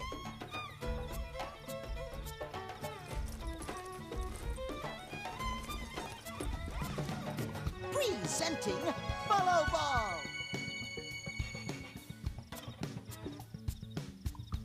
Follow Ball is #1 ultimate best super secret must-have Nopon item. If friends get lost out in wild, friends just follow Ball of Light to safety.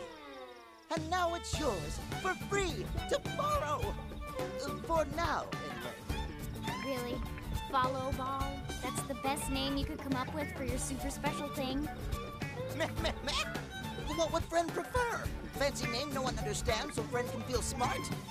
Now, time for Nopon Dance of Generosity.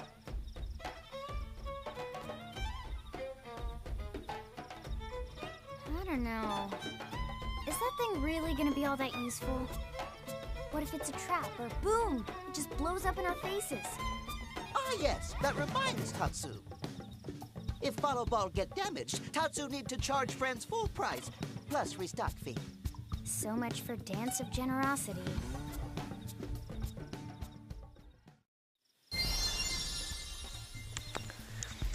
Yes, Tatsu has joined us now. And we now have the Follow Ball. So, essentially, it's another way of guiding you to your destination. You press R, then X, and then you follow the Follow Ball. It really isn't that useful, though. At least I've never found it that useful, because, I mean, you could see the mini-map, and there's already arrows pointing you in the right direction. And besides, if you've at least explored a little bit, you can skip travel to places if you want, and though a lot of the time I do prefer running to places just to see the world around me, the Follow Ball is really not that useful. There is a glitch you can do, though, I wanted to show later, that a glitch you can do with the Follow Ball, but it leads you to your destination. There's a lot of better ways to get around in this game than the Follow Ball, and I will concede it's a little bit pointless. But anyway, we have gained Tatsu in our party, and he's now melting it in me. Okay. Unlike Ricky in the original game, Tatsu does not fight. He just follows you around. And I will say, as much as I love this game, this is I love this game, as I've said before. This is a fantastic game. Tatsu is a bit pointless. I mean, the follow ball, as I've just said, is really not that useful at all. Yes, random referencer, Nopon. Yeah, that angers me. The translation team basically messed up the pronunciation in this game. It's supposed to be Nopon, but in this game it's pronounced Nopon. And because some people in the series were introduced to the some Xeno fans were introduced to the series through Xenoblade X, people still call it Nopon, and that just angers me that that's like that just because of a mistranslation. So yeah, that part angers me as well. But also, Tatsu is, I don't like him that much. Once again, the follow ball is pretty pointless, and he's not even a party member. He doesn't participate in battles. He just follows you around. And I wouldn't even say he's that good of a character. Ricky was funny. Ricky was awesome. He was amazing. He had really good heart-to-heart moments. He was a great character overall. He was really funny. And there were a lot of cutscenes, especially in the heart-to-hearts, where you really got to see Ricky develop. Tatsu doesn't get any development at all, and there's a repeated joke of him being food that's used throughout the entire game. And it gets quite old. Tatsu is the only character in this game that I would say I significantly do not like. And he's a Nopon. When I first played this game, I found that kind of disappointing because Ricky was one of my absolute favorite characters in the original. But I don't like Tatsu that much at all. Honestly, I'd say he's kind of annoying. But anyway, that's enough of that rant. We are now heading back to New LA, and I know you cannot see my gamepad, but I am currently pressing the Blade Barracks button and skip traveling. Okay, hold on. Use Napon Rage. Napon? What the heck? Napon? Ricky says dun dun. Ricky gives tips to the dun dun. I have played one suck day for Series 260, which boosts our attack, special up. Okay.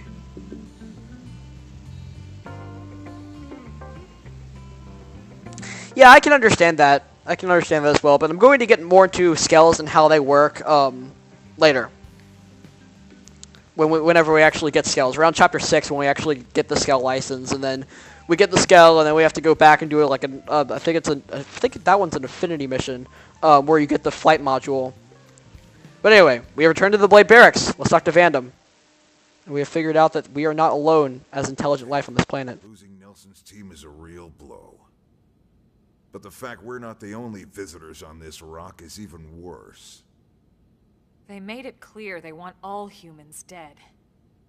For all we know, they may be related to the forces that destroyed Earth and followed us here. Wonderful. I'll report this to Secretary Nagi. See if we can't bolster our defenses. Just one last thing.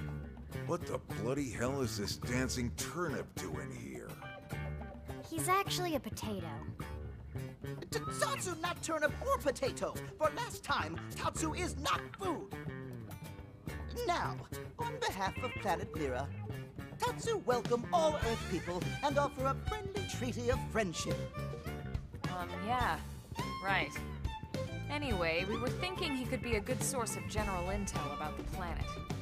Exactly how useful that'll be remains to be seen. Oh, don't you worry about a thing. Friend's totally safe now that Tatsu is in town. Tatsu watch over and protect friends, especially weak, pathetic Lindley with her thin, bony wings. You mean my arms? Look who's talking. And who said anything about you coming with us? You can stay here, you greedy, annoying little cabbage. I'm sure there's a salad here that could use you. Meh? Tatsu stay here? Friends would leave Tatsu behind? It's for the best.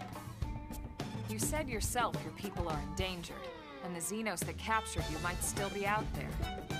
You'll be safest here in the city. Agreed. Tatsu got agreed. Friends will want Tatsu along. Friends need Tatsu along. How so? What?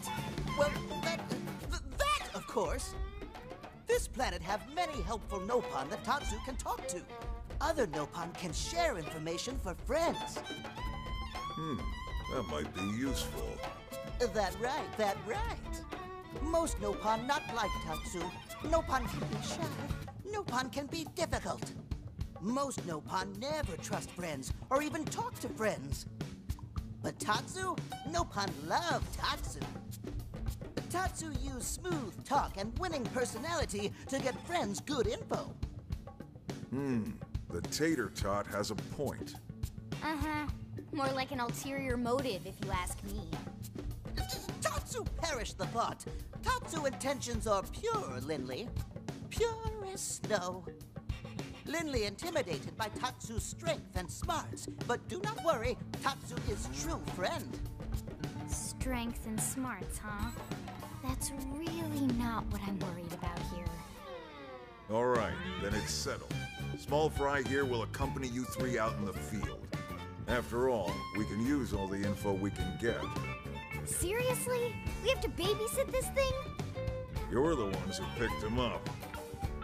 Besides, would you really want to leave him with another team? Maybe not. Unless we were invited to the meal, I mean.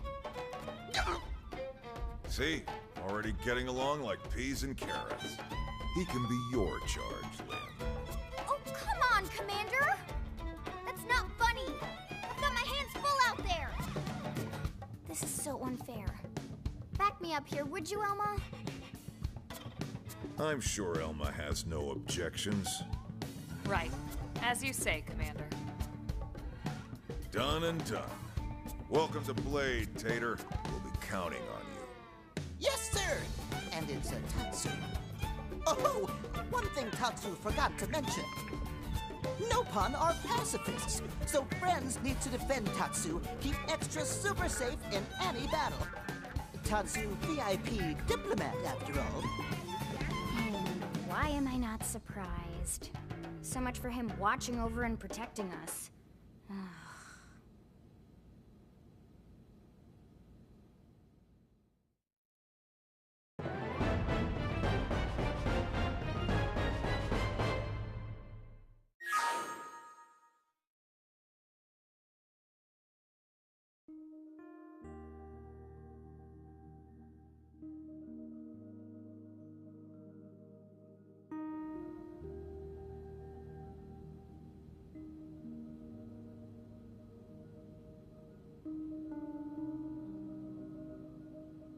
So, Rook, feel like you're starting to get the hang of things?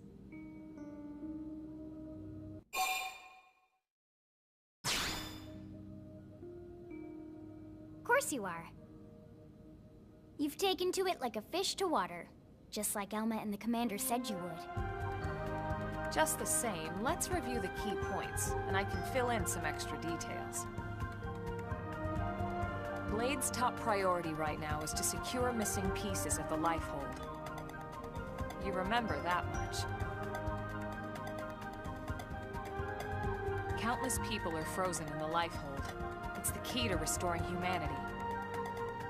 Up until we ran into the Prone, our biggest concern was that wild indigents would stumble on the Lifehold and damage it somehow. But now there's a more pressing threat. Intelligent alien races who are intentionally trying to destroy us. So, our search has new urgency. We need to find and retrieve all of the Lifehold ASAP. And the best way to do that is by expanding the reach of Frontier Nav. The more probes we can install, the wider we can scan, and the faster we can find bits of the Lifehold. So our primary focus going forward should be to travel around Mira installing data probes. As many as we can, as fast as we can. I can't stress enough how important this is. You still with me?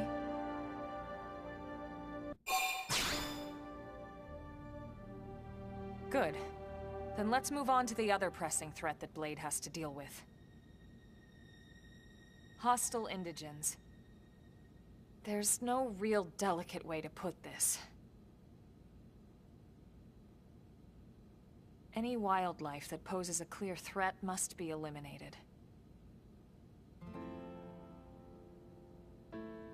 The Lifehold is our future, but we can't ignore the present. We still have our duty to keep New LA safe.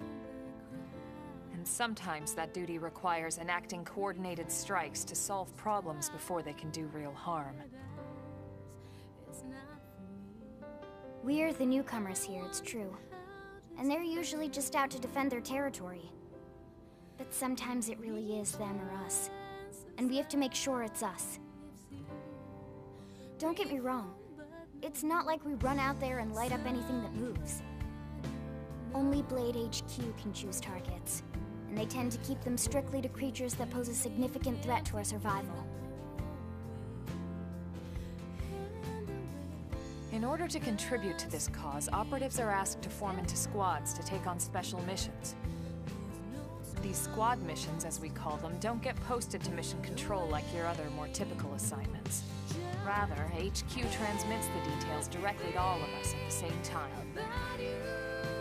Basically, they want as many people to know about them ASAP, so they can be taken care of ASAP. I'm sure you can imagine that these missions aren't your run-of-the-mill little fetch quests. It's not the kind of stuff just one or two blades could handle on their own. That's why squads can have as many as 32 members. And it's why we ask members to sign up to a squad beforehand. We can't have blades playing musical chairs whenever this kind of emergency hits us. But just remember, squad missions are not mandatory. You don't have to drop everything you're doing just to take one on. HQ has no way of knowing what every blade is up to when these missions arise. If you're busy with something else, they'll understand. They need to trust our collective judgment with these things, and, well, so far so good. And I think that about covers the basics, right? Search for the missing pieces of the Lifehold. Install data probes to expand Frontier Nav. And take on squad missions when you can to keep us safe. Got all that?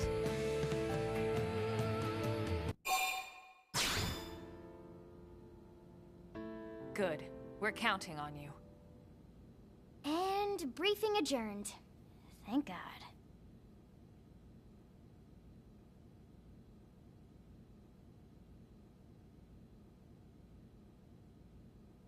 All right, well, it's getting pretty late, isn't it? Yeah, let's call it a night.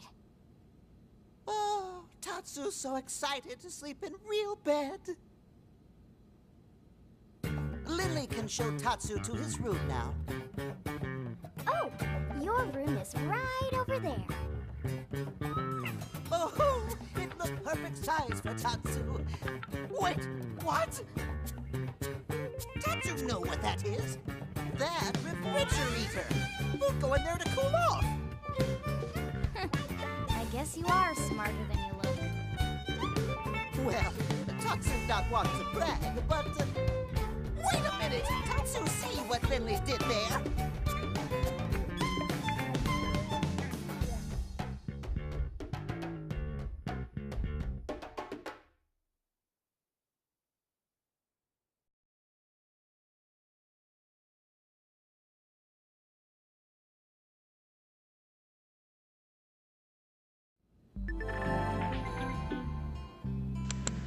Okay, well that was a lot of information dropped on us. Well, metaphorically dropped on us, I guess. Anyway, so yeah, we now have been informed about squad missions, and now you see what I mean by Tatsu being quite annoying. Ricky in the original game I never really found annoying. He was a little bit braggy, but like a little bit braggy and a little bit greedy, but he was all around. It was a really caring, really funny Nopon, and yes, it's Nopon, it's not Nopon. Once again, I hate the freaking mistranslation of this game.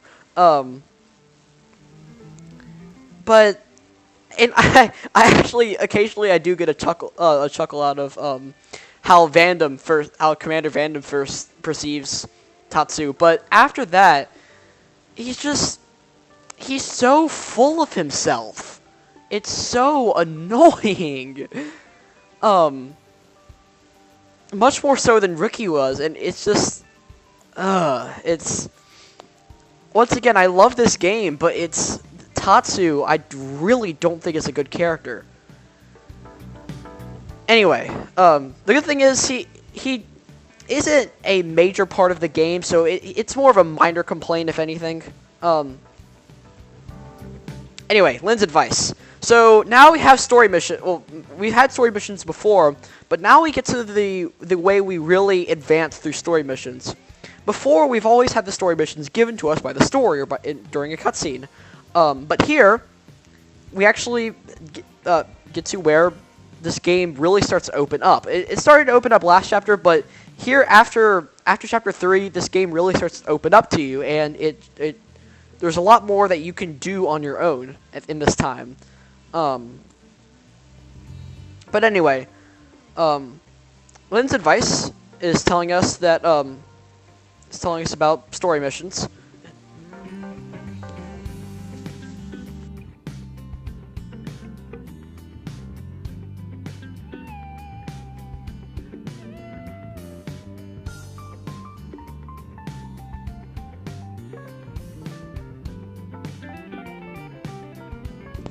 I apologize for that. I had to deal with something at the moment. Anyway, so here you actually get to accept story missions on your own. You get to advance the story at your own pace, and I personally really like that. I think that this game is paced pretty well in that sense. You could take it at your own pace, and I've heard other people say that that the pacing in this game is a little bit iffy. I guess I could say that. But I actually find it, I like the fact that you can go at your own pace and that kind of thing, but you can't just accept story missions at any point. There actually are certain requirements that you have to accept in story missions. For example, to go into Chapter 4, you have to have surveyed 15% of Primordia and completed 2 quest chains, so we'll be doing that in a minute. Anyway, now we have Eleanor's advice, which is telling us about Blade reports. This actually doesn't exist anymore. Yeah, this kind of sucks, but sorry for the voice crack, by the way. Because Miiverse is down, this doesn't exist anymore. So that's kind of disappointing. Originally, back when Miiverse was still here, you'd get Blade reports, and you'd see that other players were commenting on the game as they go. And I thought that was really nice. But that doesn't exist anymore because that went through Miiverse, and Miiverse shut down. Anyway, we have Eleanor's advice again, which is scouting blades. This still exists, though. This is another part of the multiplayer in this game. You can recruit... you can go to the scout console, and as Elma was saying back in the first chapter, you can recruit other players to add to your team if you're struggling with a mission or you're struggling with a specific unique monster. You can go to the scout console, recruit stronger players, and have them join you. I don't really use it all that often. I think I prefer doing things on my own, but still. She also teaching us about editing our greetings because there's a whole new part of the menu, social, which focuses on editing your greetings. Whenever you I'm gonna go over that in a little bit more detail about online play and the like. Vandom's advice is about classes and skills. I've already gone over this. Elma's advice, organizing your party. Oh, okay. So here, originally we only had 3 party members that we could switch between. We had Cross, Elma, and Lynn. But now Elma and Lynn have scattered around the city, and there are also more party members we can recruit into our party. There aren't just those 3. There's also, we're going to see in a minute, we have Irina, Gwyn, and Doug we can actually put into our party. And they're all in different parts of the city, and to recruit them into our party, rest in pepperoni Miiverse. Yes, hold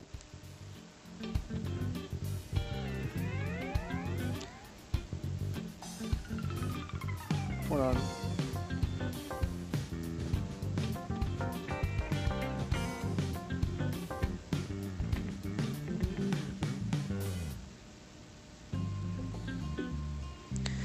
Anyway, so excuse me for a moment. I had to report someone in the chat. Anyway, so hold on. I'll get to the chat. I'll get to the chat in a minute. Anyway, I'll get to this in a minute. Anyway, so back to what I was saying here. All of the party members are at different parts of the city, and you have to go around the city and talk to them to be able to recruit them. Elma or Lynn are in the Blade Barracks, and the other party members are in other parts of the city. And it shows us the other party members right here. Actually, after we edit our settings, I don't want to change these. And also, there's this. Every time you start up the game from here on, you have to choose a squad. Either the Lifehold squad, which is basically strictly your single player experience. We're going to be doing this for this entire stream playthrough. We're going to be sticking with the Lifehold squad. The Conquest squad is basically focusing on multiplayer play. I believe here I'm not too familiar with Conquest and Friends play. I know Friends play you can team up with friends and do squad missions, but I'm not that familiar with Conquest play. I believe that's where you just play online multiplayer in a way. You can tackle squad missions and you can fight things called Nemesis and the like. But I will go over all of the multiplayer stuff much more in detail after we finish the main story. So for now, we're going to be sticking with the Lifehold squad. And also the circle to the right, that shows how many. I believe that shows how many people are online. Don't quote me on that, but oh no, wait. Never mind. Doesn't show how many people are online. That shows your conquest progress, which that's another thing I'll go over later. Anyway, so the how many people are online? That's a misconception I had when I first played, but I realized that later. I realized my issue later. Anyway, Lifehold squad. We're going to be sticking with this for now. Every time you go into Xenoblade X from here on out, you have to pick a squad. Squad joined, and we're here. And now it basically explains all of our new party members. We already went over Elma. We already went over Lynn. Arena is a new party member. She's an interceptor. She is with the Psychoraptors. We'll go over her later. I'll go over Gwyn later. He's also an interceptor. And Doug is a Harrier. He's also a Blast Fencer Plus. We'll go over all of those party members throughout the course of the game. Okay. So we have a lot to do until we get to the next chapter. Also, segments of the Blade Barracks and other places have been updated. But I'd like to briefly go over a little bit more on the online multiplayer. If you want to go ahead and go into the next story mission, it's right up here. You go up to this board, and you can see what requirements you need, the required party members. We haven't met any of the requirements, so we cannot do this yet. But Elma's also up here, so let's recruit her into our party because we've been restricted to our it's only Cross right now. I'm going to recruit Elma into our party. So pretty much at all times, I'm going to be having Elma and Lynn in our party. You cannot have Cross is always going to be in your party. He's a requirement. But I'm always going to have Elma and Lynn in our party as well, since that's our main team. And also, whenever you recruit Lynn, Tatsu comes along as well. And also, all of the party members you recruit say some things before you recruit them. Let's move out. So Lynn and Tatsu have joined us. And now, also, you can see that something new has been added in the bottom right corner. That is your squad missions. Or those I guess they are your squad missions. At one single time, the Blade will have... Basically, all players of Xenoblade X will have 5 different squad missions to complete. And through Conquest and through the Friend squads, specifically, you can tackle these squad missions together, and you get to fight enemies and the like. Specifically enemies called Nemesis, but once again, we'll get to those later. We have our full team now. We're not a full team. We can recruit one more party member. Tatsu does not count as a party member. But I'd like to go in here, because this is now opened up. This is basically the multiplayer lobby.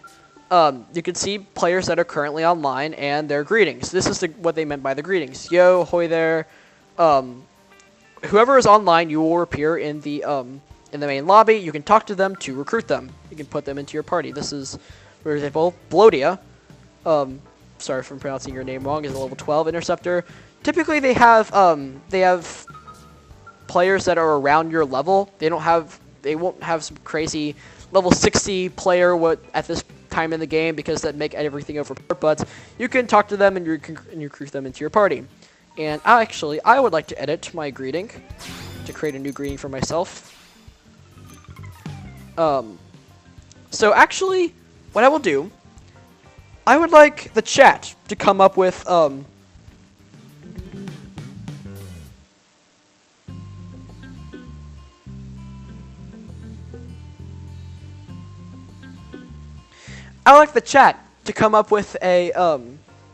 greeting. So type in so I would like you to type in the chat for whatever suggestion you have for a greeting. I think that'd be a nice idea.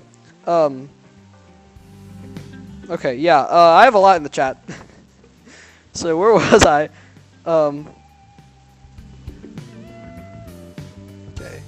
Okay. My sister has joined the chat. Okay, who are you? Yeah. Wyman, what the heck? Okay.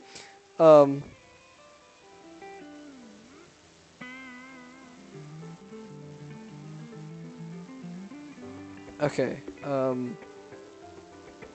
Circle on the right is the current progress in your growth. Oh, okay. Never mind. That was a bad mistake on my part. The Growth 0 is a specific nemesis that you'll be able to fight later. We'll get to that as well. Hold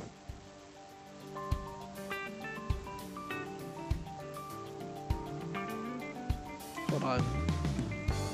To catch up in the chat. Yes, I do have a lot to get. I make Will rage once in a while. Like Pokemon, yes, you do. I make him rage 24/7. Yeah, Wyman makes me rage 24/7. I'll check the chat already. I'm currently checking the chat. And yes, you have invaded my stream.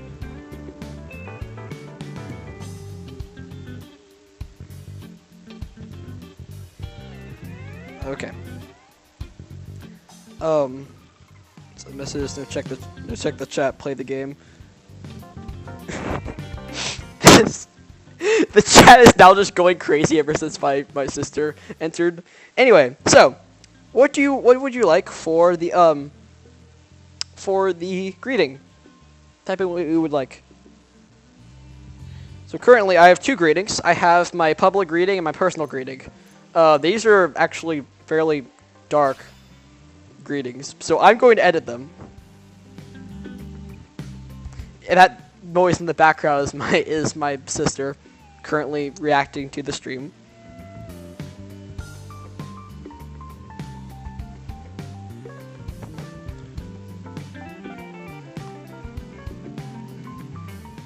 Lyman, who'd you report? Those you know who I reported.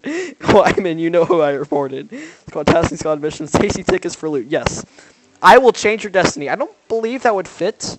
But I'm going to attempt that. I'm currently entering it into the gamepad. You will not see until it's fit up there. How about I just put change your destiny?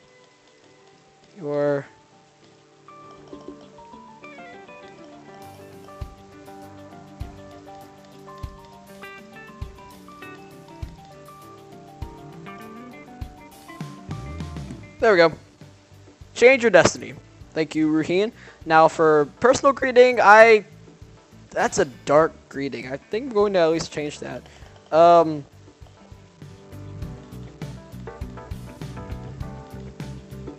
That should be fine. that should be fine. For a greeting, I will change your destiny. Well, I will change your destiny does not fit.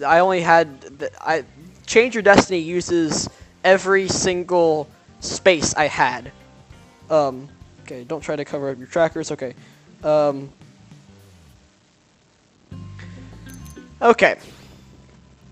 So I confirmed, and that is my new greeting. So now anyone who has met me in the multiplayer lobby will be able to see that greeting. Now, that's all about multiplayer. Now it is time to get to actually playing. Let's go outside the Blade Barracks and see what has changed.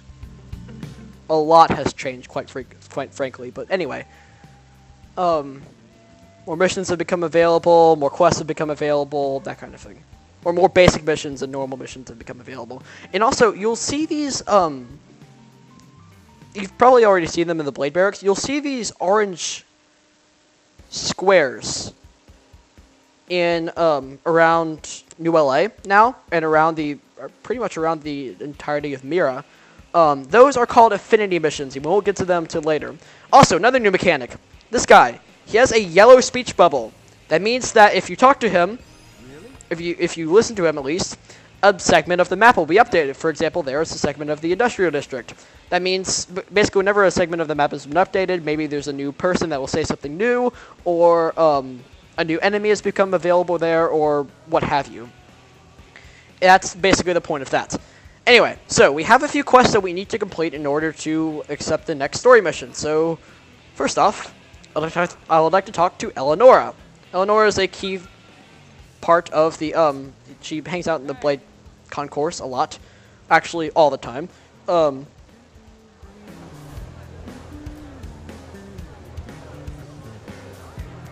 Okay, I'm trying to do my best to remove spoilers from the chat.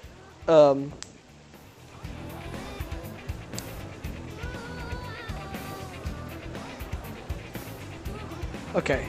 Anyway, so Eleonora is in the Blade Concourse, specifically right by the Mission Control Center, and talk to her. She has a quest.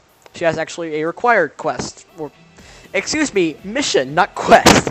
I'm playing Xenoblade 2 too much. Anyway, hello Cross. Seems like you're already well on your way to making a name for yourself. We already have been doing that. We've been doing a lot of quests and doing various deeds, I guess, around New LA and the world. I've been hearing stories about Blade headquarters. One day you're outgunning hostile Xenos, the next you're adopting strange walking delicacies. Well, I guess. Oh, you but I didn't stop you just to catch up. Commander Vandam asked me to brief you next time I saw you. So she's going to explain about blade levels. This is the, we saw whenever we interacted with a few of the treasure, some of the treasure, that we found out in the world, that said that our field skill level was inefficient. Actually, wait, that we'll get to later. Blade levels have to do with that, but blade levels, when you increase your blade levels, you are able to increase those field skills, but we'll get to field skills after we go through blade levels. Blade levels, I would say no. And she will explain that blade levels basically are a reflection of your reputation. Currently, we have a blade level of 1. And as you clear missions and the like, the level will slowly go up. You can think of it as a barometer, excuse me, for your contributions as a blade. Basically, it represents your reputation and how much you've been contributing to Blade as a whole. Top level is 10. That's reserved for unstoppable powerhouses and masters of the field. So if they'll go into the history books. Okay. And also there's division points. Okay. So division points, we already know. I think I've already explained division points before, but basically, as you do things that benefit your division, you will gain division points. And there is an online kind of contest in a way. I'll go over this more later, but there's an online contest to see which division currently has the most division points. And it's pretty interesting. I believe typically every time I've checked, mediators have been at the top.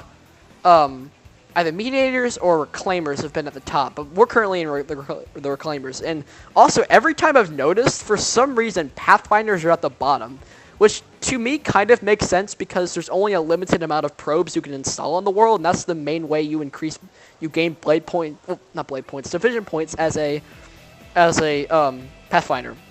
But anyway, roles like expanding frontier nav, hunting engines. Okay, yes, that's what she's explaining right now. And also working on her blade level will let you division points. Yes, it's very simple. Okay. Someone's confident. Yeah, I just explained that we will get to level 10 in no time. Okay. I think of the confidence. Okay. So she's telling us that we need to set our sights on increasing our blade level to do right now. So she's going to give us a bit of a mission that can help us do that.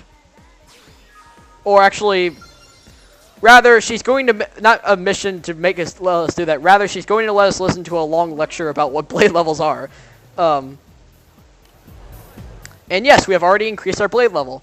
In the time that we've completed the first 3 chapters, it's pretty much mandatory that you have already increased your blade level. If you haven't increased your blade level, what are you doing? But you most likely, after going through the 3 chapters, you've done enough quests and the like to actually have increased your blade level. The only really way to, as far as I know, to checking what your blade level is to talk to Eleonora, but I'm not 100% certain on that. TATSU, you certainly don't put off the 5 of amateur. Okay, so whenever you increase your blade level, you pay her a visit, or whenever your blade level increases. It'll actually show you, it'll pop up on the screen whenever your blade level increases, and whenever it does, you can go back to Eleonora and she'll give you a bonus. And that bonus is increasing your field skill levels, and also giving you new customizations for the blade barracks, because you can actually customize the blade barracks itself. Not only can you customize it, but she also adds new additions to it. So here she added the holofigure projector. And also, yes, she's talking about furnishing, customizing your blade barracks. That's your benefits from increasing your blade level. In addition, the main benefit you get, truth is, a month or so ago, a position went around. Okay, 1 additional bonus, and it is increasing your field skills. There are 3 field skills in total: mechanical, biological, and archaeological. Field skills basically benefit what treasures you can investigate out in the world. Some treasures are mechanical based, some are biologically based, and some are archaeologically based.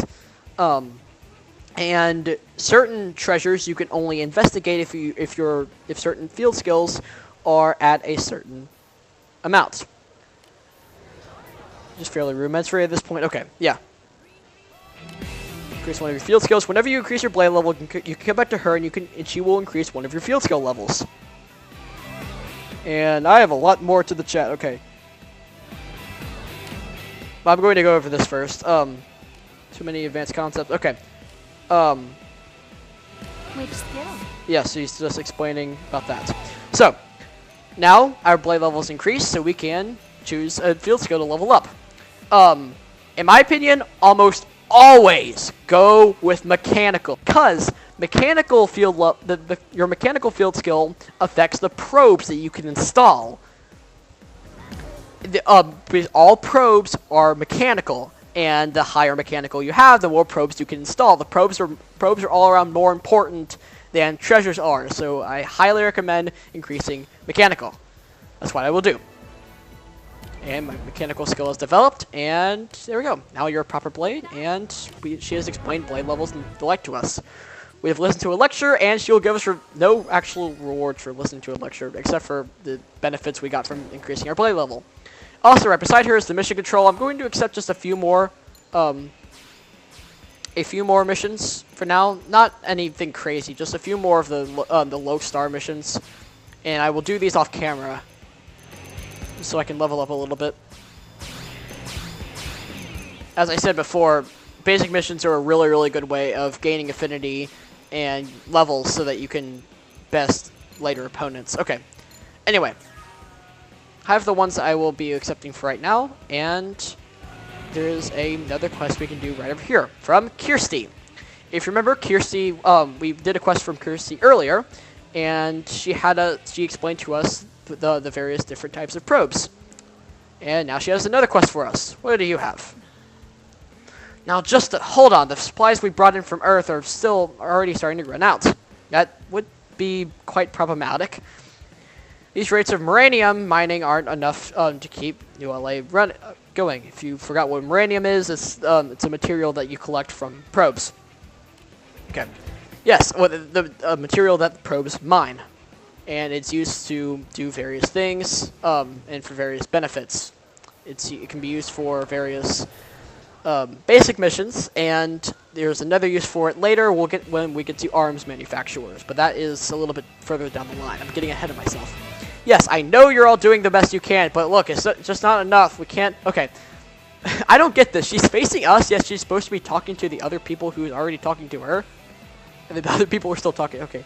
Yeah, that guy's still moving his hand, indicating that he's talking to her, even though she's turned and is starting to talk to us. And apologies for the scene you just walked up on. And I'm going to ask Kirsty what's going on. Mustin's crashing here. We've gone through all the resources, and basically we need more resources. We need a large supply of uranium with so few data probes in place, it's difficult. Yes, so we need to plant more data probes. That's another benefit to planting data probes, in addition to new research and finding within in sightseeing spots and new money, and gaining money. You also may mine uranium, as I explained last time. First, I need 750 units of uranium. Then I need someone to deal with a pack of juvenile simius that keeps hassling pathfinders out in Primordia. Okay, so I believe we should already have 750 uranium. Uranium isn't really that hard to come by as long as you have mining probes installed. Okay, Planetary Pioneer Part 1. And within that quest, she now has 3 more missions. One of them is Primordia Trailblazing, and I freaking disconnect from the server. This is the first time this will happen. Not the last time. Well, this isn't the last time it will happen. That happens a lot throughout this game. Yeah, the game will be in offline mode. Okay, yeah. Occasionally, well, actually, quite often, the server will disconnect you, and all the online features are disabled for a certain period of time, which doesn't really affect us that much right now because I'm really just going on with the story. But now we have Primordia Trailblazing 1, 2, and 3.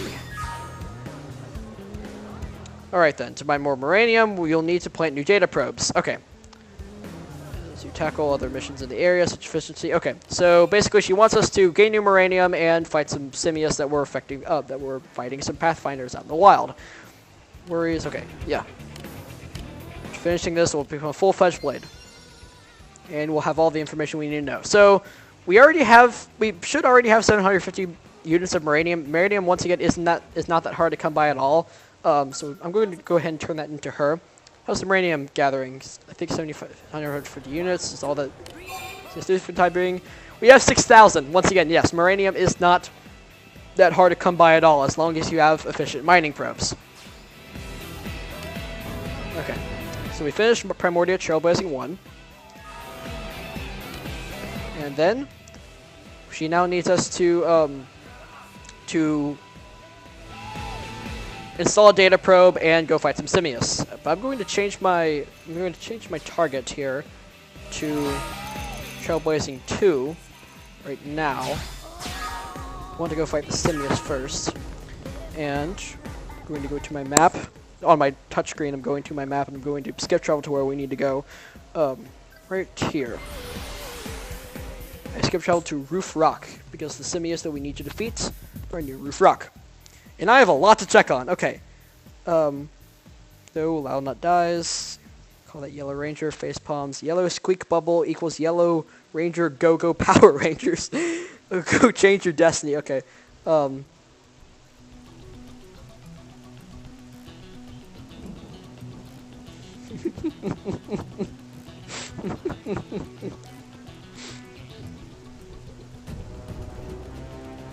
my god.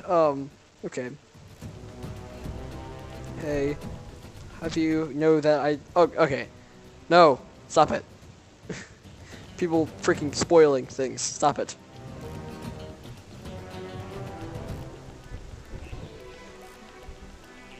Okay. I'm going to try to do my best to handle all of these spoilers. I cannot call at the moment. I will be able to call after the stream, though.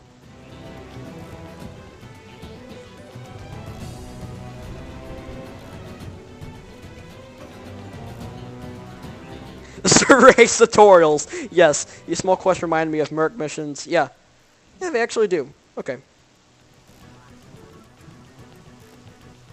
And also, they remind me of. I've said before that they remind me of the generic quests from the original Xenoblade.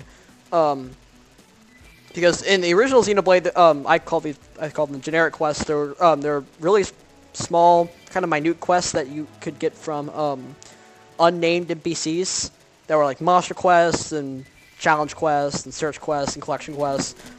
Very small tasks that you could do. There are also material quests. That was in the original Xenoblade, and I think that the basic missions are essentially the offspring of that. And in my opinion, a much better way of handling them. I've expressed liking the way they handle basic missions in this game before. Anyway, right over here, there are, that's not what we need to fight. Okay, where are the simians? Oh wait, it needs to be day currently. I guess we can fight these nocturnal dusters. We need to fight them for a side quest as well. And in the meantime, crossbow and a new arch, repair. This is basically this is a basic healing art. It will heal one of your party members, and that's the point. Since enforcers are great at healing and ranged attacks, it works just as well. Anyway, so I'm going to head around the side, do a slide slash, or slit edge, excuse me, not slide slash. LMS slide slash. Should be just fine to continue dealing damage to these guys.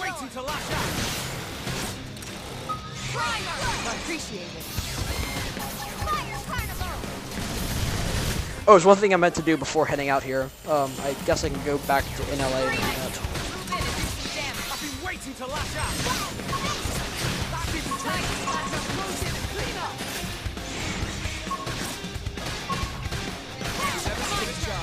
Okay. Let's move.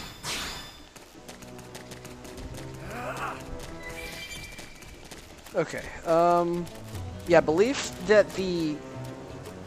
the Simius are only out in the day, so I'm going to head back to NLA anyway.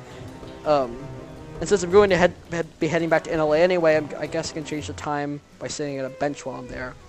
Have I already gone over benches?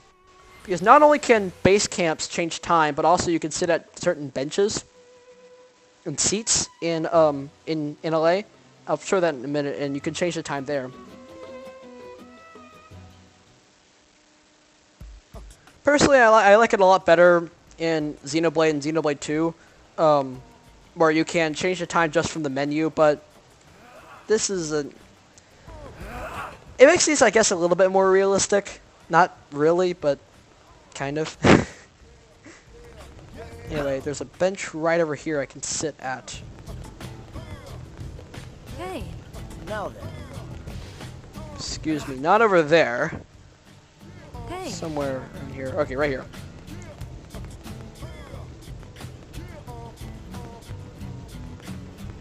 I said there's a bench I can set it here. Okay, there. There's the bench, okay. Set the time to early morning. And while I'm here, what I wanted to do before heading out is I wanted to recruit Arena. Because Arena is a new party member and I would like to show her playstyle while we are fighting the Simius. If I'm correct in saying, I believe you can find Arena over here. Somewhere, okay.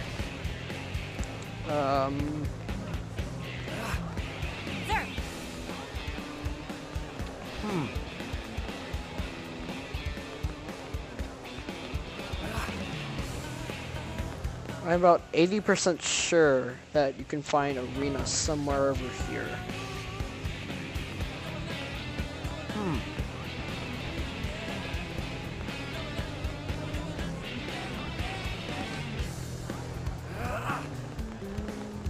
Okay,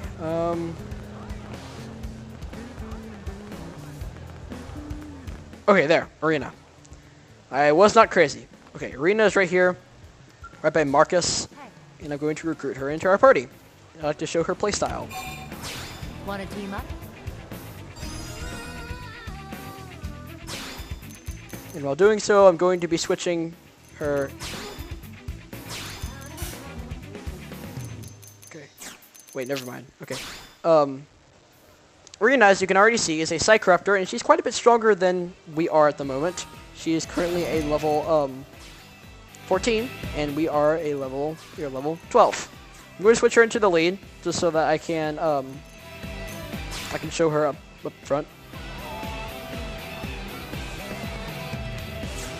And yes, Raheen, repair is Shulk's light heal. It basically does the same thing. Anyway, so now, as Arena, I will head out to Primordia And now that it's day, I can actually defeat the Simius.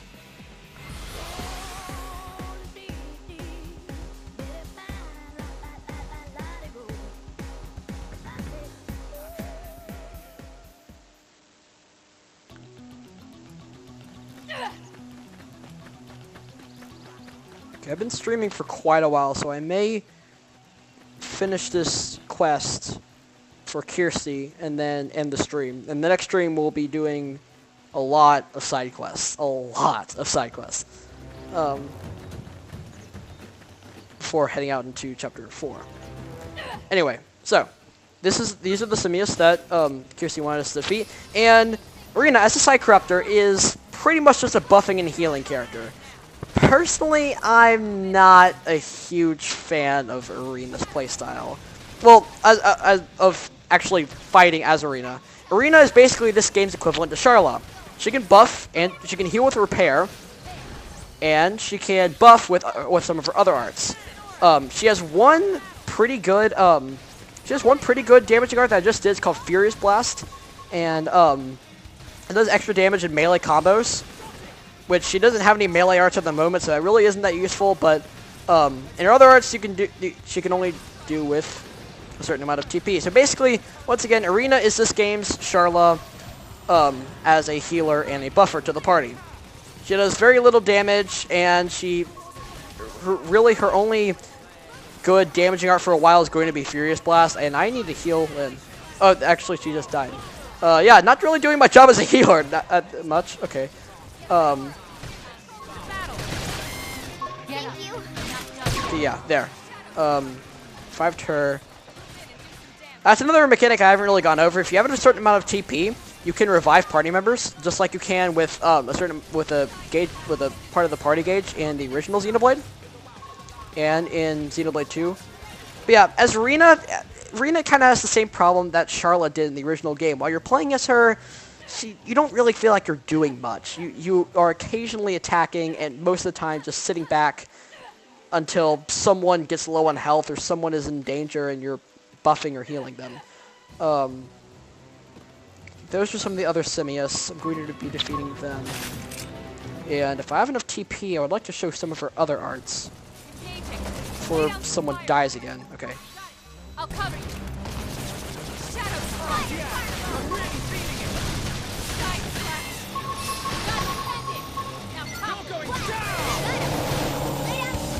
Okay. TP is building. To build it more with my melee attacks. I have no health. Okay. Repair. I have enough TP. I guess I can show some of her other arts in the next fight. I was looking at the chat, sorry, I failed that. Failed that soul voice. Anyway.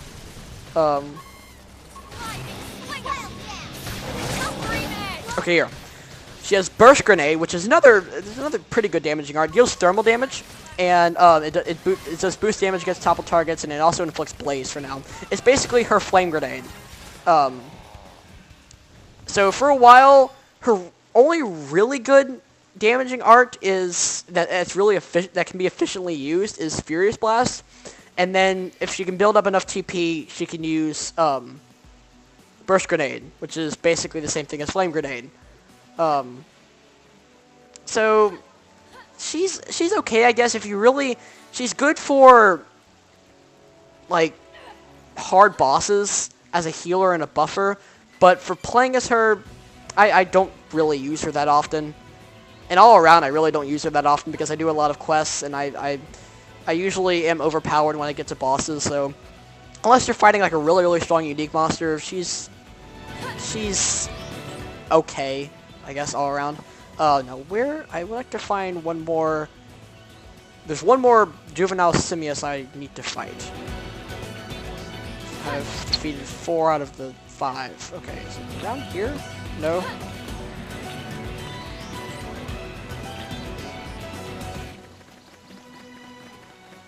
Okay, what was the chat saying? Here's awesome. Later have good tech. She does have some good she gets pretty good later on. I will concede that, but all around, I think she's only really useful against tyrants and the like. Tyrants and other fairly strong unique monsters, or not unique monsters, indigents in general.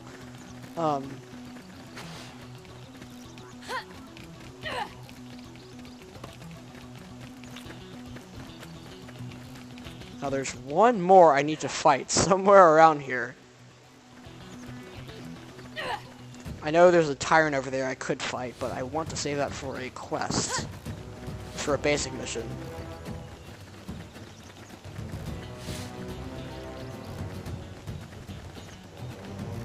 Yeah, a healer would be great to benefit a tank, so having Arena and Lyn in the party is good to at least... It's a good strategy to have them both in a fight against a really strong enemy, but I still say all around, Arena's... She's far from my favorite. That's what I'm saying. I don't think she's bad at all. I think she's actually pretty good. But she's not... She's far from my favorite. My favorite party member we will get to later. Oh, right up there. Okay.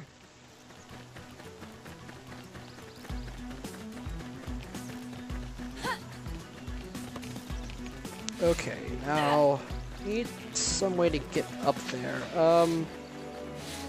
Try to... Okay, not high enough.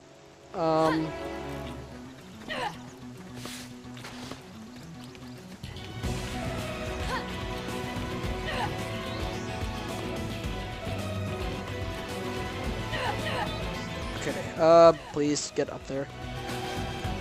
Does a level 45? Yeah, that's aggressive.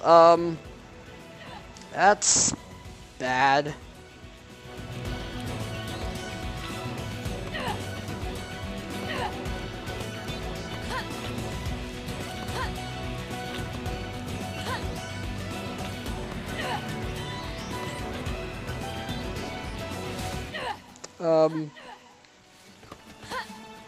I need some way to get up there.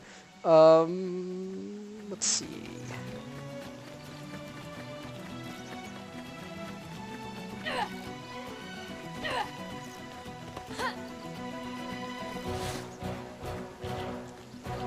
What's the way? Okay, let me get onto this rock first.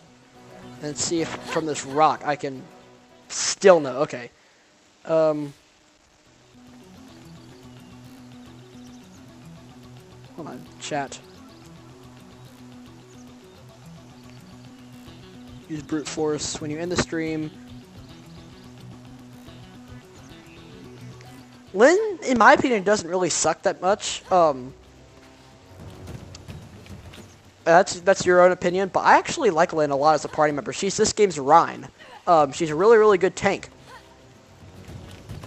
I think Lyn is a very good party member in various different ways. She can topple pretty efficiently and all around it. Oh, there. Okay, I'm an idiot. Now it's about to turn night, so I need to defeat you pretty quickly. Okay, which isn't really that good since I'm playing as Arena. You're on top of this now. It's currently raiding. Okay. I have to build up some more TP so I can show what her other art is. It's called Full Specs. It is an aura, and it boosts her potential range attack and ether resistance, basically making her last longer all around, and boosting the damage she does with Burst Grenade and Furious Blast. Anyway, so that's Primordial Trailblazing 2. We defeated the Simius, and now we just have Primordial Trailblazing 3 to complete. We got, wow, rare. Okay, wow, got some rare items there. And now I have one more I need to do. This is my navigational target, and I need to head all the way over there. Yeah, we have to head pretty far. There's a pretty efficient way you can get over to where you need to go.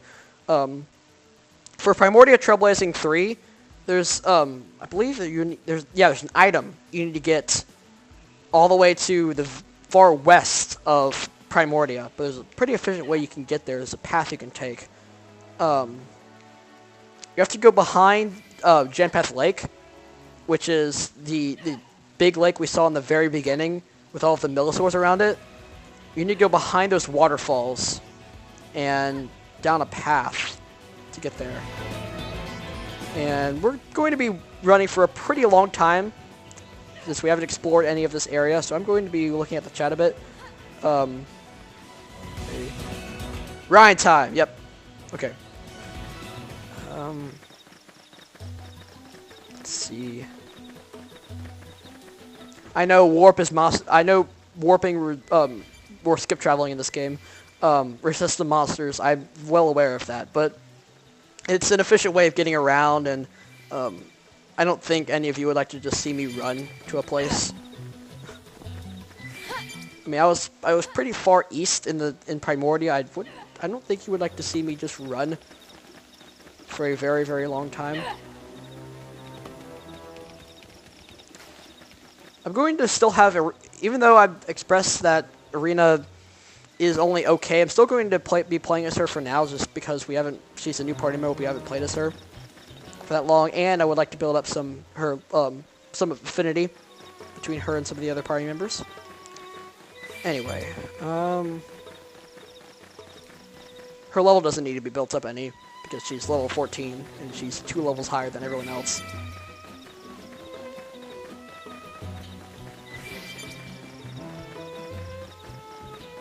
So over there's a non-aggressive Senicula, so we should just be able to get by without any trouble.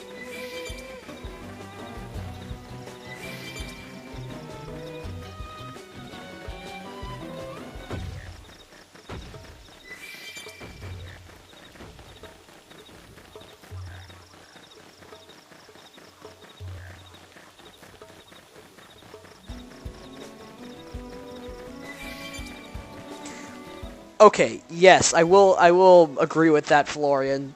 Lynn later kind of starts to fall behind.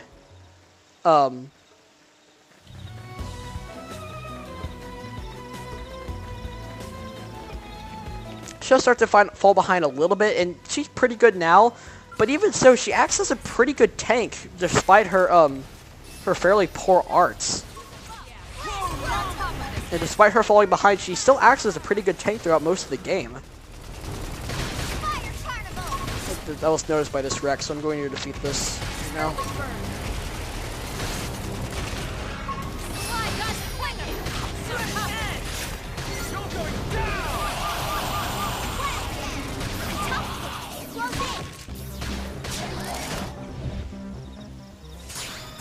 Okay.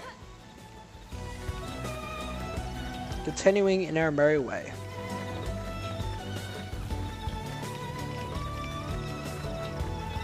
First, getting an item board.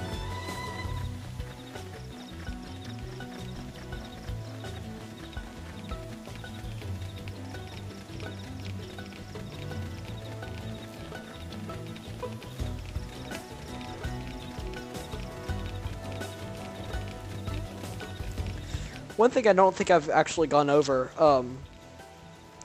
running reminded me of this. One thing I've actually gone over is auto run. In this game, if you hold R, you can press B to toggle your auto run, and then just let the you can drop the controller, and the game will automatically run. And you only have to and all you have to do as it runs, you can just move the control stick to change directions. Pretty cool, and if you're running to a pretty far away place like I am, it's fairly useful. So you can press R, then B. You can hold R, then press B while you're holding R, and you can do this. So I'm not even touching the controller right now, and it's still running for me. So it's fairly useful in many situations. It's noticed by a little Swede, excuse me, Sleeve.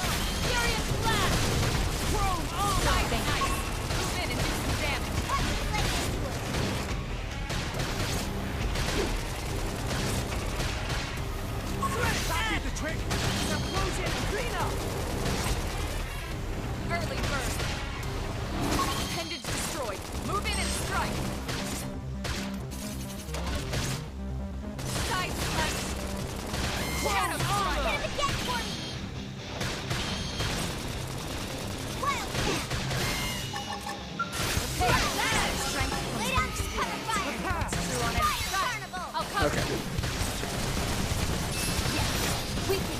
just did that, which increased my affinity with Lynn. I've been waiting to lash out. Elma leveled up. She's now level 13. Chrome armor. Side-slash appendage destroyed. Move in and strike. Okay, continuing onward, the probe is... There's a probe just over there, and near that probe is the item we need to collect, which is a unit FN093, which is in the green threshold, and we're about to reach the green threshold. Right here. First going to install this probe, and then I will obtain the item. The item is, I believe, yeah, just over here. I have it, and Primordia Trailblazing 3 is done. And now I need to return to Kiersey to complete the side quest in total. So I'm going to be skip traveling back to the Administrator District and to Armory Alley, which is the closest to the Scout Console. The closest landmark I can skip travel to the Scout Console.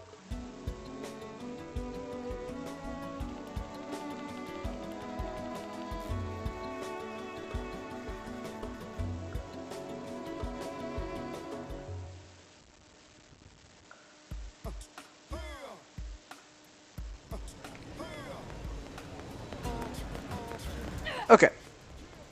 So Kiersey should be right over here. In a minute. Okay, there. Good, thanks to everyone's efforts. Friends here Nav continues to grow.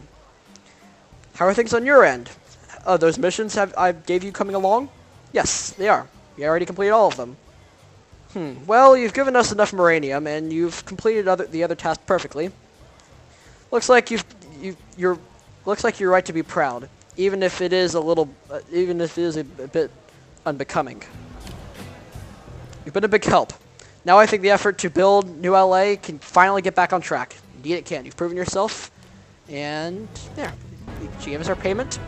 Now, throughout the entire game, she'll have new Planetary Pioneer quests. This is only the first one. Typically, whenever you get to a new continent in the story, she'll have a new one there. That includes the name of the continent, Trailblazing, in 3 of those quests. And all of them deal with resources running out and the like. So we'll be coming back to Kiersey a lot throughout the game. She's a fairly important NPC, so is Eleonora. So, that is everything I wanted to do today.